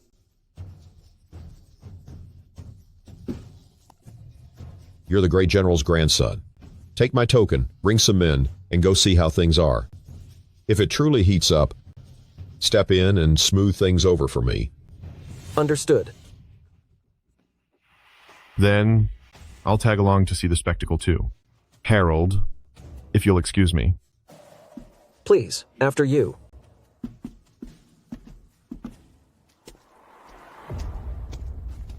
Father, Mr. Carter has headed to Zane's residence. Is Zane's wife, Lillian, at the manor? She is. Her cultivation is at the first realm. If she loses control. Take this. Rush to Zane's estate, and lay this needle before that old woman. Yes, sir.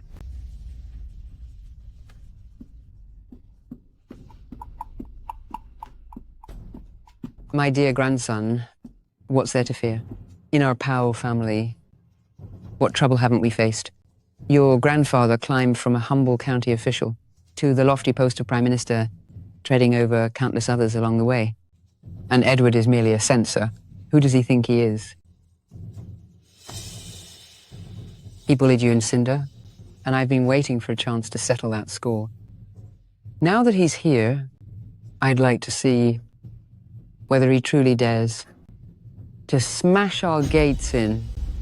With your grandma present, I'm afraid Edward won't be making it back home.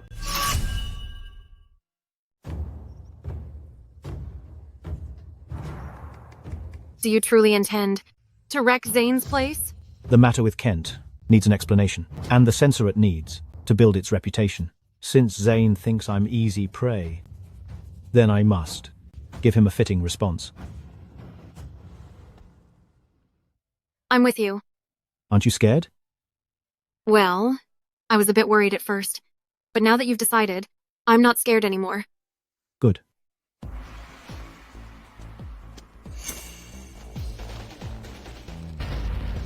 Don't!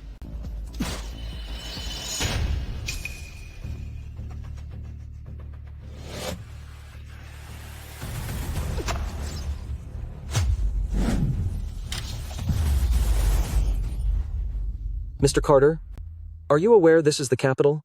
And you are? I'm Justin, the great general's grandson. I've come on behalf of Prime Minister Harold. Mr. Carter, do you understand the consequences of this? I don't care. Break down the door.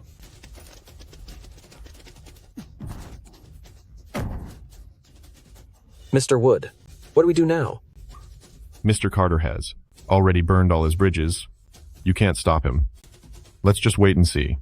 Still, I'm rather curious. The old lady of the house has a fiery temper. But why hasn't she acted yet?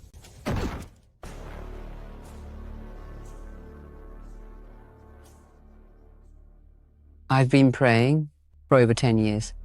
Does Matt really dare to step out for the sake of Edward? I don't know. Father, it just told me to bring this needle over. What if I toss it out? Father said that you wouldn't dare. Tell Matt not to let it happen again. This plaque's still here. And it's an eyesore. Edward, how dare you? Oh. Just watch and see if my master dares or not.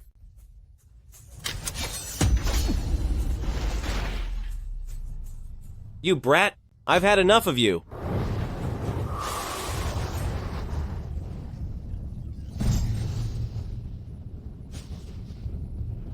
Lillian, you wouldn't dare.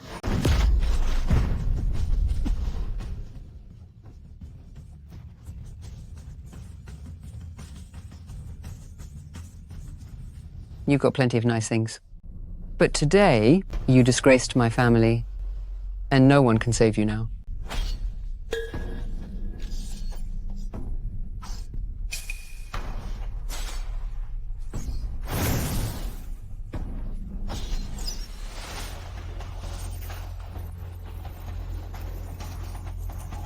Flawless needle.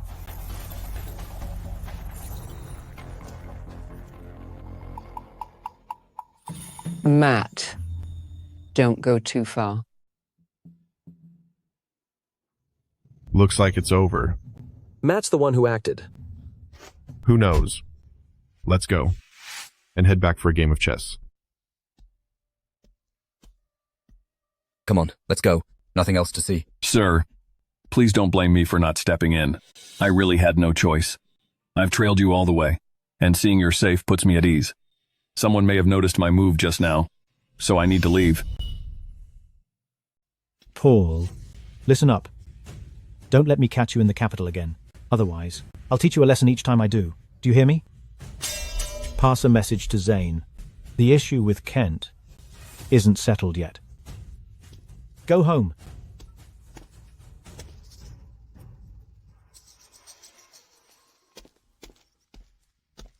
Father.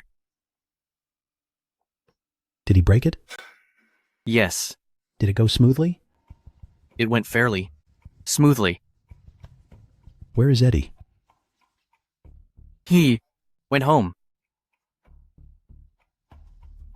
Good. What about Zane? Not back yet. It seems Her Majesty is determined this time. What do you mean? She intends to use someone as a pawn.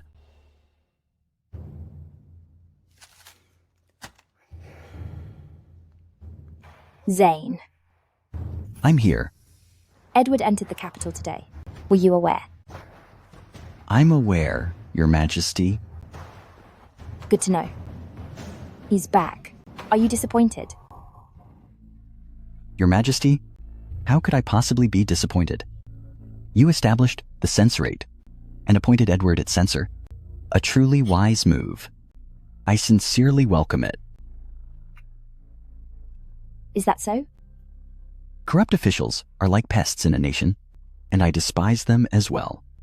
The Ministry of Justice has been understaffed, which has led to oversights. Having the censorate fill that gap has my full support. Edward is upright and talented, worthy of serving as censor. I've already chosen candidates for the censorate. Tomorrow, I'll draft the list and submit it for your approval. With capable officials by your side, you will govern cleanly and justly. I'm glad you think so. But regarding the candidates, Edward has already agreed with me to choose them himself, so you needn't concern yourself. Your Majesty, that is not standard protocol. Without going through the Ministry of Personnel and Your Majesty's formal review, I fear it will invite criticism from other officials. I've considered that. I summoned you here today, not for discussion, but to inform you. Since Your Majesty has decided, I shall say no more. If Edward needs to move staff from the office, I will do my best to assist.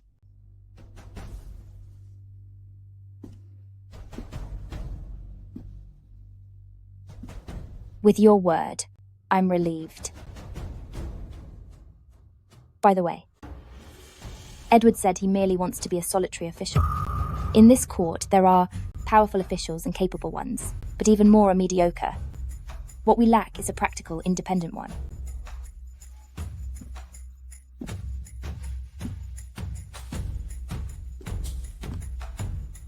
When I ascended the throne, I appointed you as Prime Minister. Let me ask you, are you a powerful official, a capable official, or an independent one? Your Majesty, I am none of those. Then what are you? I am Your Majesty's loyal servant. Not bad. He is an independent official, while you are my loyal subject. Excellent. You may go and remain my loyal subject. Thank you, Your Majesty. I will take my leave. By the way, how did Paul fare in the Imperial exams this time? Your Majesty, the boy did quite well this year. He placed 13th. What do you make of that? Although he is my grandson, we must abide by protocol and have him vetted by the Ministry of Personnel. Ideally, he could remain in the capital, But if not, serving as a magistrate elsewhere would also suffice. Then let him remain in the capital. He is rather talented, so allow him to join the Imperial Academy first. Thank you, Your Majesty. Lucas is no longer a boy. Recently, the ministers proposed granting him a title. Where do you believe his fief should be situated? In my view, a tract of land between Silverbrook and Holloway would be appropriate. That way, whenever Your Majesty wants to see him, he can arrive sooner. I see. You may withdraw now. I shall take my leave.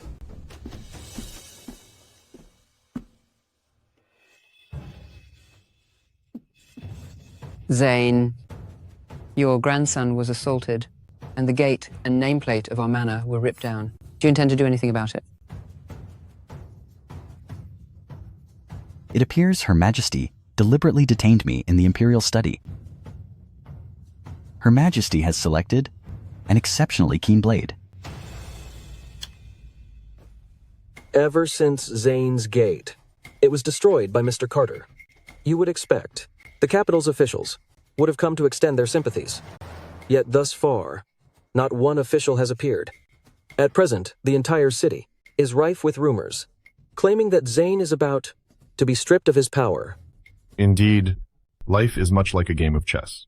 Who would have imagined that the political landscape could shift so subtly due to a youth who only recently arrived in the capital?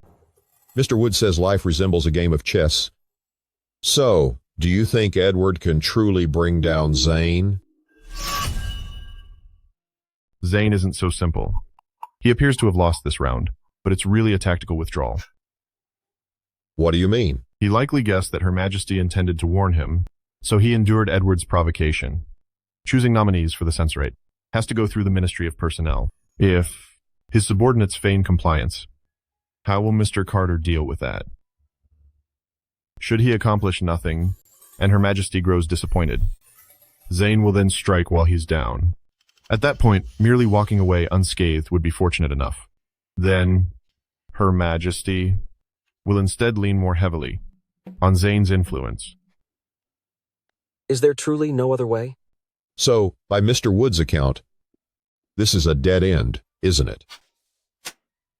Mr. Carter is as brilliant as any renowned scholar. Perhaps he has a remedy we've overlooked. You've seen straight through it. I'm genuinely impressed. Hi, Edward. Salute Mr. Wood and Harold. That old fellow Leroy is rather fortunate to have a grandson as outstanding as you. Since arriving in the capital, affairs have been hectic, and I haven't found time to call on you. Please don't take offense, sir. It's no matter. Sit down. Since you've hurried over to my place, it surely isn't merely to visit a worthless old man like me, is it? Actually, my purpose here is fairly simple. I wish to recruit you both and invite you to join the censorate. Truly? Are you aware that the appointment of officials must pass through the Ministry of Personnel? Rest assured, I've already obtained Her Majesty's consent. When selecting personnel for the censorate, the choice is entirely mine. The Ministry of Personnel cannot interfere. Thus I can now answer the first question you raised. Zane's influence cannot reach the censorate, so they have no way to sway me. Then may I ask, Mr. Carter, what is your vision for the censorate? Here's the idea. Beyond investigating all officials, we will hold the power of final sentence and judgment. Therefore, I've divided the censorate into 3 departments: enforcement, inspection, and judgment. Each department will fulfill its duties and coordinate with the others. I've already submitted these plans to Her Majesty in a memorial. Her Majesty has approved. So you had it all planned out. No wonder you managed to persuade Her Majesty to establish the censorate. One last question. How did you locate Justin and me?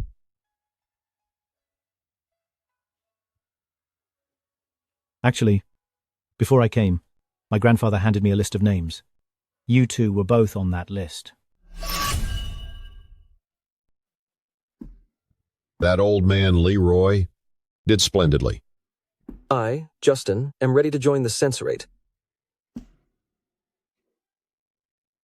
What do you think, sir? You refused to become an official before because you feared Zane would hold you back.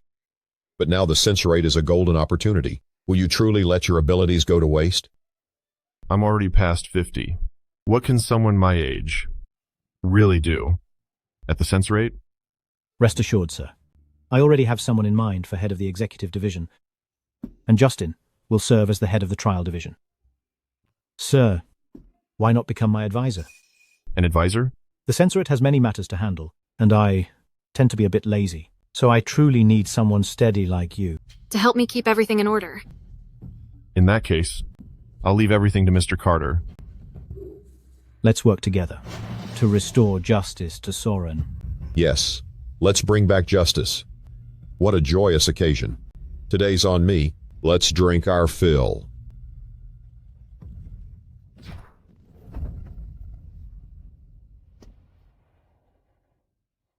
Flower Yard? It's not quite as grand as Flower Retreat, so calling it Flower Yard seems fitting. A fine name. By the way, now that we're in the capital, shall we drop by Bartley's while we're at it? I heard that when I arrived in the capital, he proactively requested an assignment outside the capital. All the better. We haven't met in years, so this spares us an awkward meeting. This will be your home in the capital.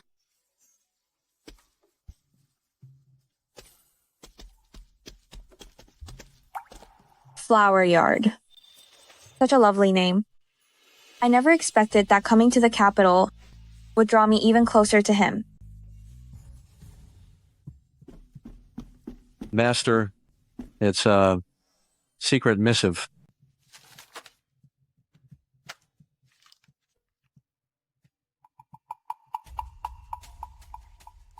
It appears the creation of the censorate is inevitable. Since my people can't infiltrate, there's no longer any need to retain those people. Notify Mist Pavilion to handle those 38 individuals. Yes, sir.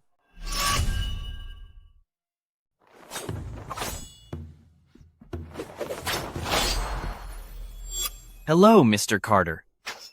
I'm Morton from Internal Affairs. So you're with Internal Affairs after all. Nice to meet you. You've met with quite a few people. In fact, they were all from Internal Affairs. You just didn't know it.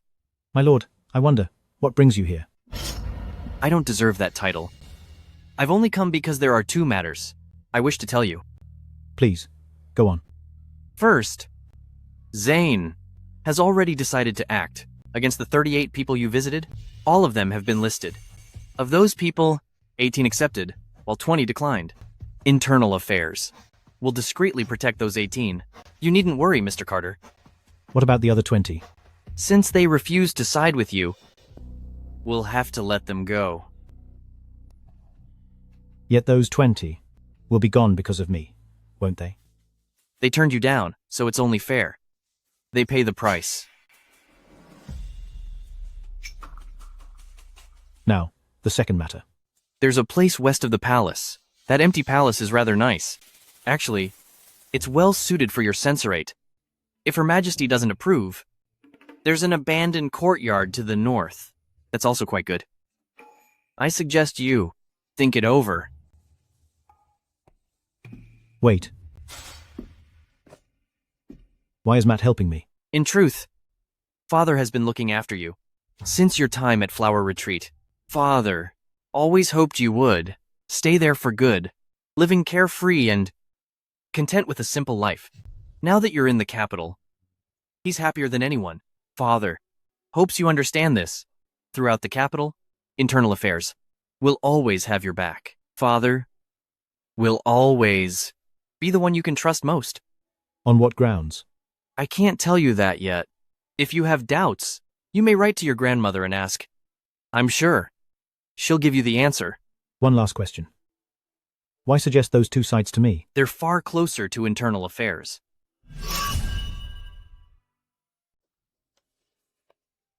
Thank you.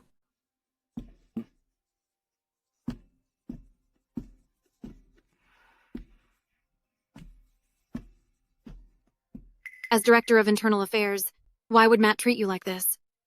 I don't know. Maybe it's just a ploy to win me over. It seems I really ought to write a letter to ask my grandmother about this. I didn't expect Zane's retaliation to come so soon. What do we do now? It's all right. Since Matt has vowed to protect them, he will surely keep his word. Since Zane wants to pull the rug out from under us, then we will certainly return the favor. Greetings, Master Powell. Everyone, please make yourselves comfortable. Please sit down. You are all successful candidates from the autumn exams and the future talent and hope of our Soren. Seeing you all is like witnessing the rising sun, which fills me with joy. Master Powell, you honor us. We are still inexperienced, so we hope you can guide us in the future. I have already looked over your credentials, and you are all outstanding. If we were to follow the standard selection process, it would be a waste of your talents, so I have in mind a few positions. What are your thoughts? I think we should simply follow Master Powell's wishes. We will heed Master Powell. We will heed Master Powell. Very good. Mr. Moore, given your abilities, you will go to the Ministry of Personnel. Thank you, Master Powell. Mr. Young, being adept at calculations, will serve as a clerk in the Ministry of Revenue. Thank you, Master Powell. Mr. Taylor will clerk at the Ministry of Justice. Thank you, Master Powell. As long as you work diligently, I promise, your achievements will not go unnoticed. We will follow Master Powell's lead. Very good. Please, have a seat. Grandfather, what about me? You will start at the Imperial Academy. Imperial Academy? They were all appointed to major ministries. Grandfather, how could you send me to Imperial Academy, such a remote, pointless office? I refuse to go. That's enough. This was Her Majesty's decision. Understood, Grandfather. Go to the Imperial Academy to gain some experience. When the time is right, I'll petition Her Majesty to transfer you to the Ministry of War. Thank you, Grandfather. There are so many people here.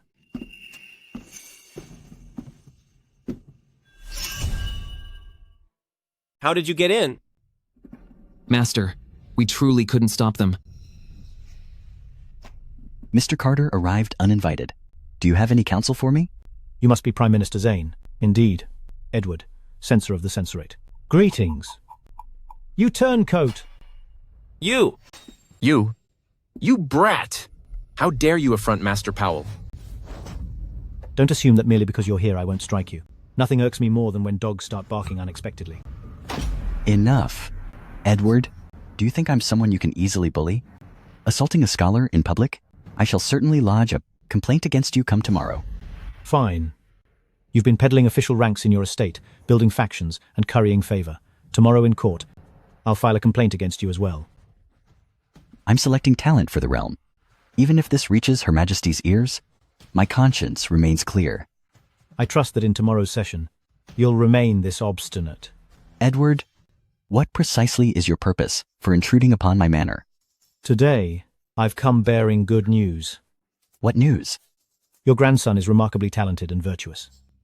I've selected him. I've resolved to have him join the Censorate and toil diligently there. Perish the thought. Her Majesty has already decreed that Paul will enter the Imperial Academy. Select someone else. It matters not. I'll submit a formal petition, and I'm certain Her Majesty will concur. I've said my piece. Farewell. Edward, do not push me too far. Push you too far? You dispatched assassins from the Mist Pavilion to eliminate those I favored. Isn't that going too far, you old rogue? I'm warning you. Have your grandson serve in the Censorate. Otherwise, I'll show you what it truly means to be driven too far.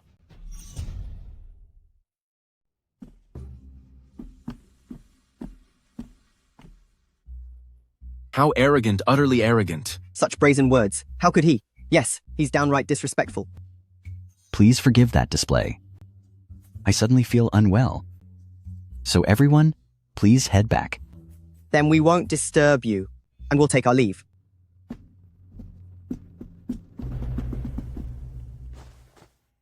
Grandpa, we have to find a way. If I fall into Edward's hands, I'll be finished. Head to the Censorate for now. Remember, speak less, do more, and don't let anyone catch you slipping. Yes. Since it's your first time in court, think before you speak. And don't be rash. Don't worry. I know what I'm doing. Sir, it's time for the morning session. Let's head out. Go on, don't miss your first hearing.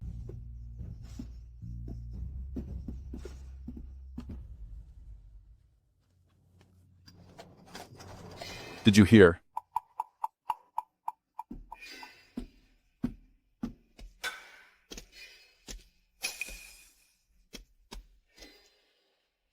He's here.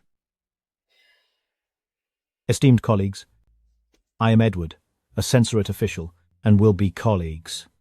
Being new here, I barely know the rules. If I offend you at some point, I hope you'll guide me and show patience. Where are you posted, sir? Mr. Carter, I serve in the Ministry of Revenue. So, you're with the Ministry of Revenue. Greetings. The Ministry of Revenue is a fine post. Lots of money can be made there. Sir! You shouldn't say that. I'm merely a junior clerk. There's no easy money for me. You're newly appointed, and already head of the censorate. Yours is the boundless future. Indeed, my prospects are boundless. Yet my promotion rests on all of you. The more you pocket, the more I'll have to dig, and the faster I'll rise. Consider this a warning. Don't let me catch you misbehaving. Otherwise, even pleading won't save you. Mr. Carter, as a court official, you ought to. Mind your words. And where are you stationed, sir? Silent, are we? Such a strong reaction. Must mean you have something to hide. I'll remember your face, so you'd better watch yourself. I'm Ethan Wright from the Ministry of Justice. I'd like to see how you plan to investigate me. Word of advice. Arrogance breeds disaster. You'd do well to show some restraint. Then allow me to advise Mr. Wright as well. Don't reach out, or you'll surely be caught. Whether you're guilty or not, I'm sure you know in your heart. Better than anyone. You insolent brat. We'll see. Let's see. Who snares whom first? Everyone, quiet.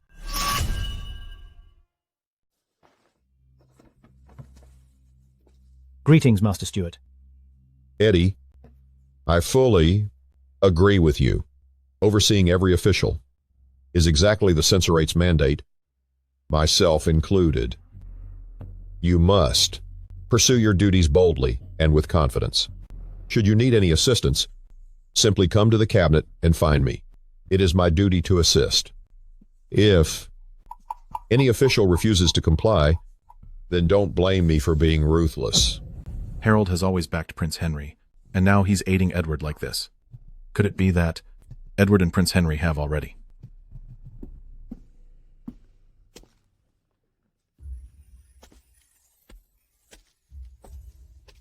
Greetings, Harold. Zane, no need for formalities. I hope Mr. Carter can provide Paul with more guidance in the censораte's affairs. Rest assured, Master Powell, Paul is sure to accomplish great things within the censorate. Then I must thank you. You're too kind, Master Powell. Is my man doing well over there? They're doing just fine, of course. Thank you, Master Powell. You're welcome, Mr. Carter. Please.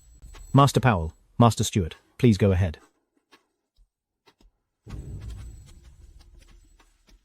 Eddie, Her Majesty holds the censorate in great esteem, so you must deliver results as soon as possible. Well, have you decided where to begin? Actually, I plan to start with the Rivenwood case Her Majesty is most concerned about. I heard that a few days ago, officials from the Ministry of Justice departed for Rivenwood ahead of schedule. Master Stewart, why is that? The Rivenwood case cannot be postponed. The censorate has only just been established, and will need several months to assume its duties fully. Time waits for no one. Yesterday, Mr. Wright of the Ministry of Justice brought this matter to my attention, so I approved it. This isn't to steal your credit. Whatever they discover, they will report to you, and you'll merely need to fill in the gaps. Do you agree, Master Powell? The Rivenwood case is extremely important. I likewise believe it appropriate to let the Ministry of Justice investigate first. Both of you are loyal to the realm. I will. I'll simply follow the arrangement. Good. In that case, let's enter the hall quickly, or we'll be late.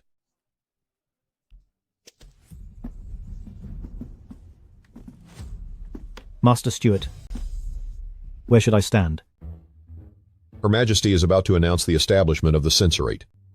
Just stand behind the two of us.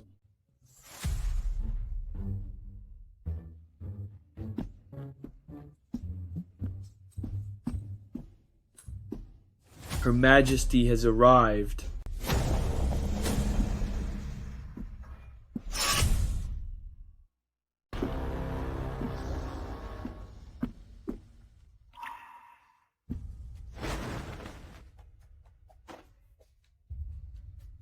Greetings, Your Majesty. Everyone, rise. Thank you, Your Majesty. For today's session, I have 2 matters to announce. First, effective today, the censorate is hereby established. Let me repeat, the censorate is not part of the cabinet and will answer directly to me. Regarding appointments, neither the Ministry of Personnel nor the cabinet may meddle. Eddie shall have full authority. Eddie. Your Majesty, I am present. Come forward. Your Majesty, I can hear you clearly from here. The censorate oversees every official. Remaining there is inappropriate. Since Your Majesty has said so, I shall comply.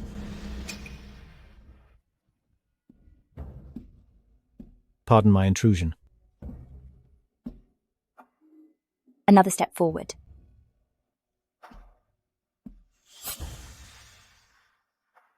Zane and Harold are my trusted aides. Recently, I hear you clashed with Zane. You were in the wrong. Indeed. You are a highly learned man. How is it that, here in the capital, you ended up in such a quarrel with Zane? Zane has served the realm his entire life. His service must not be overlooked. He ought to spend his twilight years in peace. Yet I still lack a suitable successor for him. So I must ask him to bear the burden for another year or 2. I thank Your Majesty for your grace. You have indeed toiled these many years. Eddie. Yes, Your Majesty. Reconcile with Zane. Understood. Master Powell, it was all a misunderstanding. Pray, don't take it to heart. I ceased fretting over such things long ago. Good. One of you is a loyal minister, the other is an impartial one. Both are valued aides of mine. Whether or not you become friends, keep everything above board. No scheming behind each other's backs. Understood. The second matter. Milo. Yes.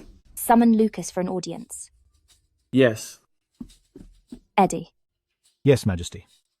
I have forged Sorin for 17 years, fought 4 kingdoms, pacified the north, expelled the barbarians, and relocated the capital here, to safeguard the nation's gateway. I sought peace throughout the realm, yet on this covert journey, witnessing the misery of the Rivenwood victims, my heart ached. Upon returning to the capital, they claimed it was a natural disaster, and that even if corrupt, officials existed, they were but a few. Yet I know. They were lying, but I am unsure. Which of these officials are upright and which are corrupt? I have been blinded to the truth. They have veiled my eyes. Yet you can still see clearly. So tell me, why they deceive me? How dare they keep me in the dark? Very well.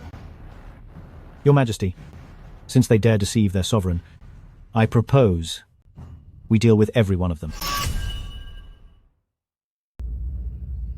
What? What's going on? Heavens, what do we do now? Has he lost his mind? Your Majesty knows full well that we cannot eliminate them all. So, what should we do? Since Your Majesty asked, I will boldly say a few words. I believe this problem actually begins with Your Majesty. You stand at the highest peak and sit on the throne, yet your ministers can still blind you. That should not be. Please, continue. I believe that hearing every side of a matter brings clarity. I refuse to believe that every official in this court is a treacherous villain. It's simply that their voices have not reached your Majesty's ears. Or perhaps someone has been blocking them. Oh, Master Powell. Just look at the mess you've caused. You can't keep everyone's voice entirely silenced forever. At the very least, let Her Majesty hear the truth for once, shouldn't you? Mr. Carter, We only just made a truce. Master Powell, I'm not singling you out. Rather, I'm targeting everyone here. Corrupt officials are never alone. They work in groups. So who might be the leader of these villains? Who do you think is the mastermind behind all this corruption? Is it you? Mr. Carter, you can't just hurl accusations around. God sees everything. Master Powell, am I really talking nonsense? As a censor, you must provide evidence when you speak.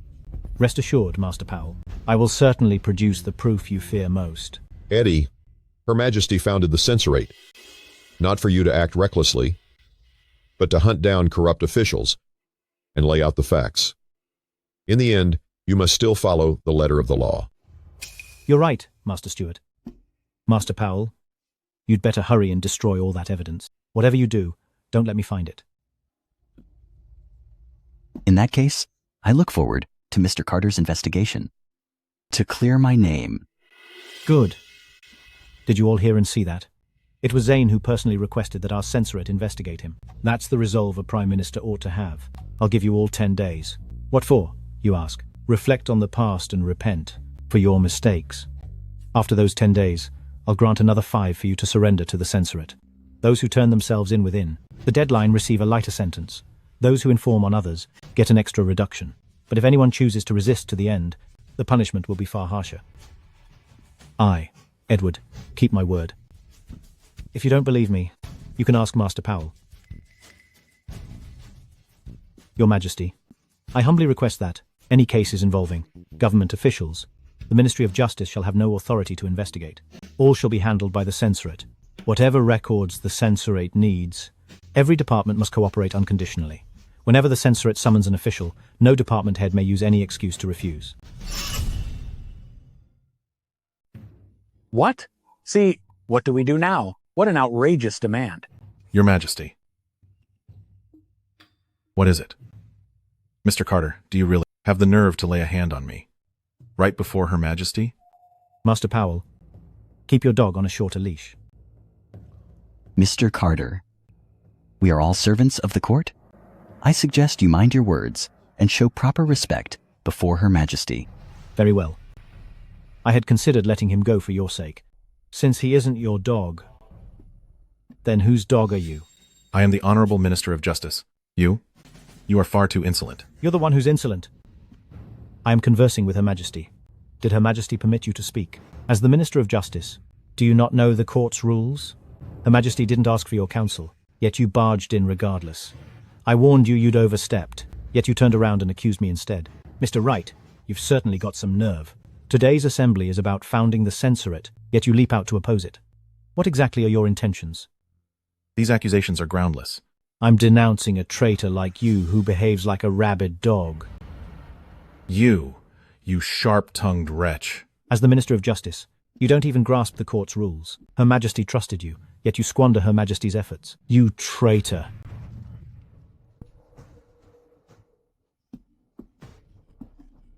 Tell me, who commands you? Who is it that opposes the censorate's founding? And who seeks to mislead Her Majesty? I. You turncoat. You flout the law, show contempt for Her Majesty, disturb the court's order, and harbour malicious intent. You will pay the price.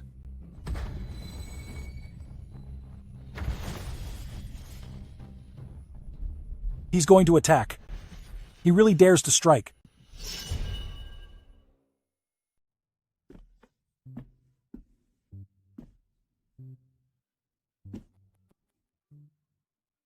Stay calm, Master Powell. I have just one question. This Ethan shows no respect for his superiors and has deceived Her Majesty. Shouldn't he be punished? Well, Her Majesty will decide. Then, Master Powell, here in this hall, Who else is deceiving Her Majesty? Her Majesty stands above all. Who would dare deceive her? By your own words, was Her Majesty lying just now? You! Your Majesty. I certainly didn't mean that. Then, Master Powell, tell us, what did those words actually mean? It's just that I was unaware there was a liar in court. Your subordinates act behind Her Majesty's back, yet you, as Prime Minister, turn a blind eye. Is it that you're getting old, or have you grown senile? You! Zane! Hold on! Zane, you still haven't answered my question. Summon the physician. Your Majesty, Zane has collapsed from exhaustion. He is under severe strain and has slipped into a coma. He must be taken to the Imperial Hospital for treatment. Take him away. And while you're at it, take Ethan standing by the door to receive treatment as well. Yes, Your Majesty.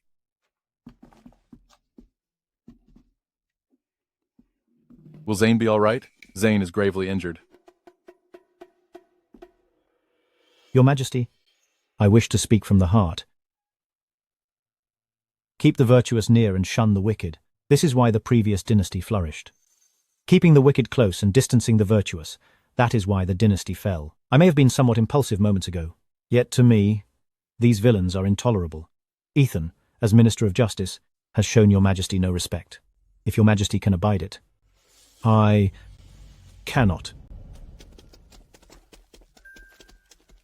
Two people collapsed during the audience: the Minister of Justice and the Prime Minister.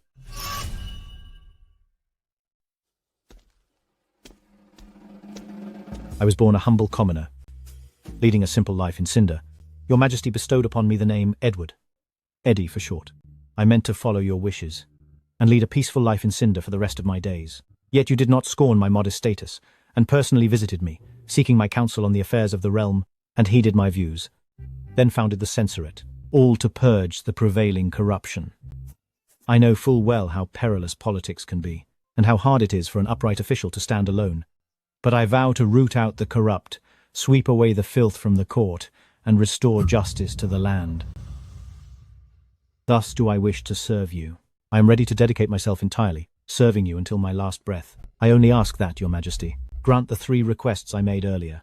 Within 3 to 5 years, I shall certainly present to you a practical, incorrupt, and efficient administration. Granted. Thank you, Your Majesty. Greetings, Your Majesty. You may rise. I summoned you because you are 19, and it's time. You received your title and departed the capital. I wish to remain and care for you, but I know the rules must be observed.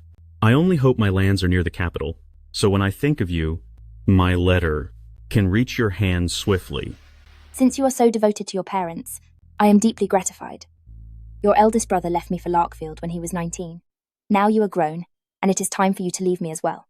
I'm planning to assign your fief to Wolfram of Holloway. That place is close to the capital, so it will be easy for me to see you.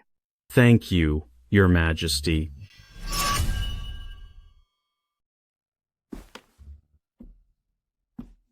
Mr. Carter, every word you've just spoken came straight from the heart and is truly admirable. From now on, I'll rely on your guidance. You're too kind, Your Highness. Court is adjourned. Long live Your Majesty. Eddie. You're coming with me. Yes, Your Majesty.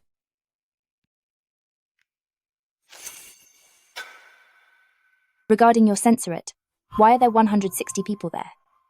Most of them are guards transferred straight from Cinder, correct? Explain this to me clearly. Your Majesty, this bureau investigates officials nationwide. When they go out on cases, someone has to be there to ensure their safety. Besides, the Censораte's salaries don't come from the Treasury. We agreed earlier, I get 60% and you 40%. We're about to see results, so please stay patient, Your Majesty. You needn't trouble yourself over this. You get 60 and I get 40. Isn't that what we agreed? When did I ever agree to that? No, wait. That won't work, I mean. It should be at least 50-50. You're supporting more than 100 people now.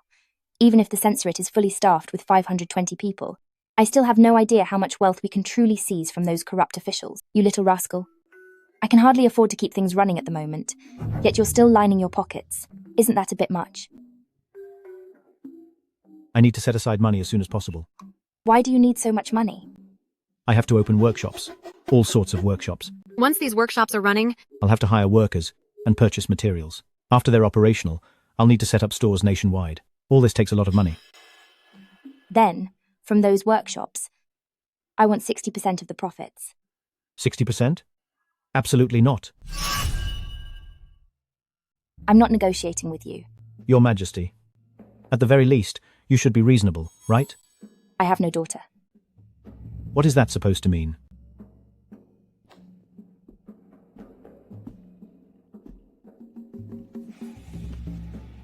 I'm quite fond of Vivian. I plan to adopt her as my daughter. She's the most gifted woman in Sorin. I hereby bestow upon her the title of princess. Once you two wed, I'll provide a most generous dowry. Very well then. Regarding the profits, Your Majesty keeps 60%, and I'll take 40%. However, about that princess title, I'm not particularly fond of it. Then what do you propose? So long as she's content, I hope she may live a life of peace and happiness. Agreed. After you distinguish yourself at the censorate, I'll then grant you a noble title. If not, how could you ever deserve Vivian? Thank you, Your Majesty. Everyone, as of today, our censorate is officially open for business. Hello, Mr. Carter. We're all friends here, so no need to stand on ceremony. Paul, step up.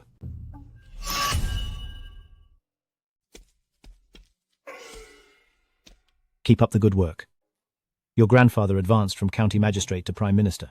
I believe that you, too, can start as a junior official and work your way up. Thank you for your guidance, sir.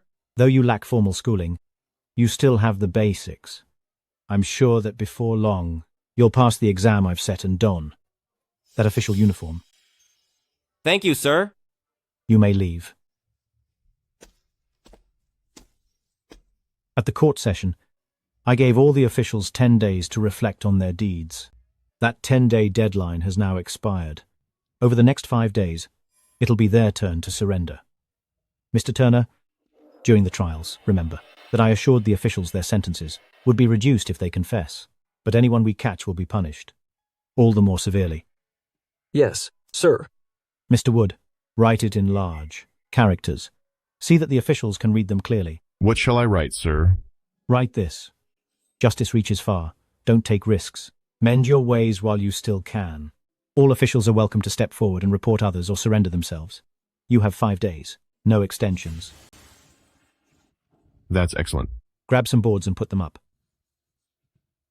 Take a few men. Bring out the drums we've readied. Have Paul lead the way and raise a racket at every government office. Understood, sir. Head out now. Let them get a taste of just how formidable the censorate is. Yes, sir.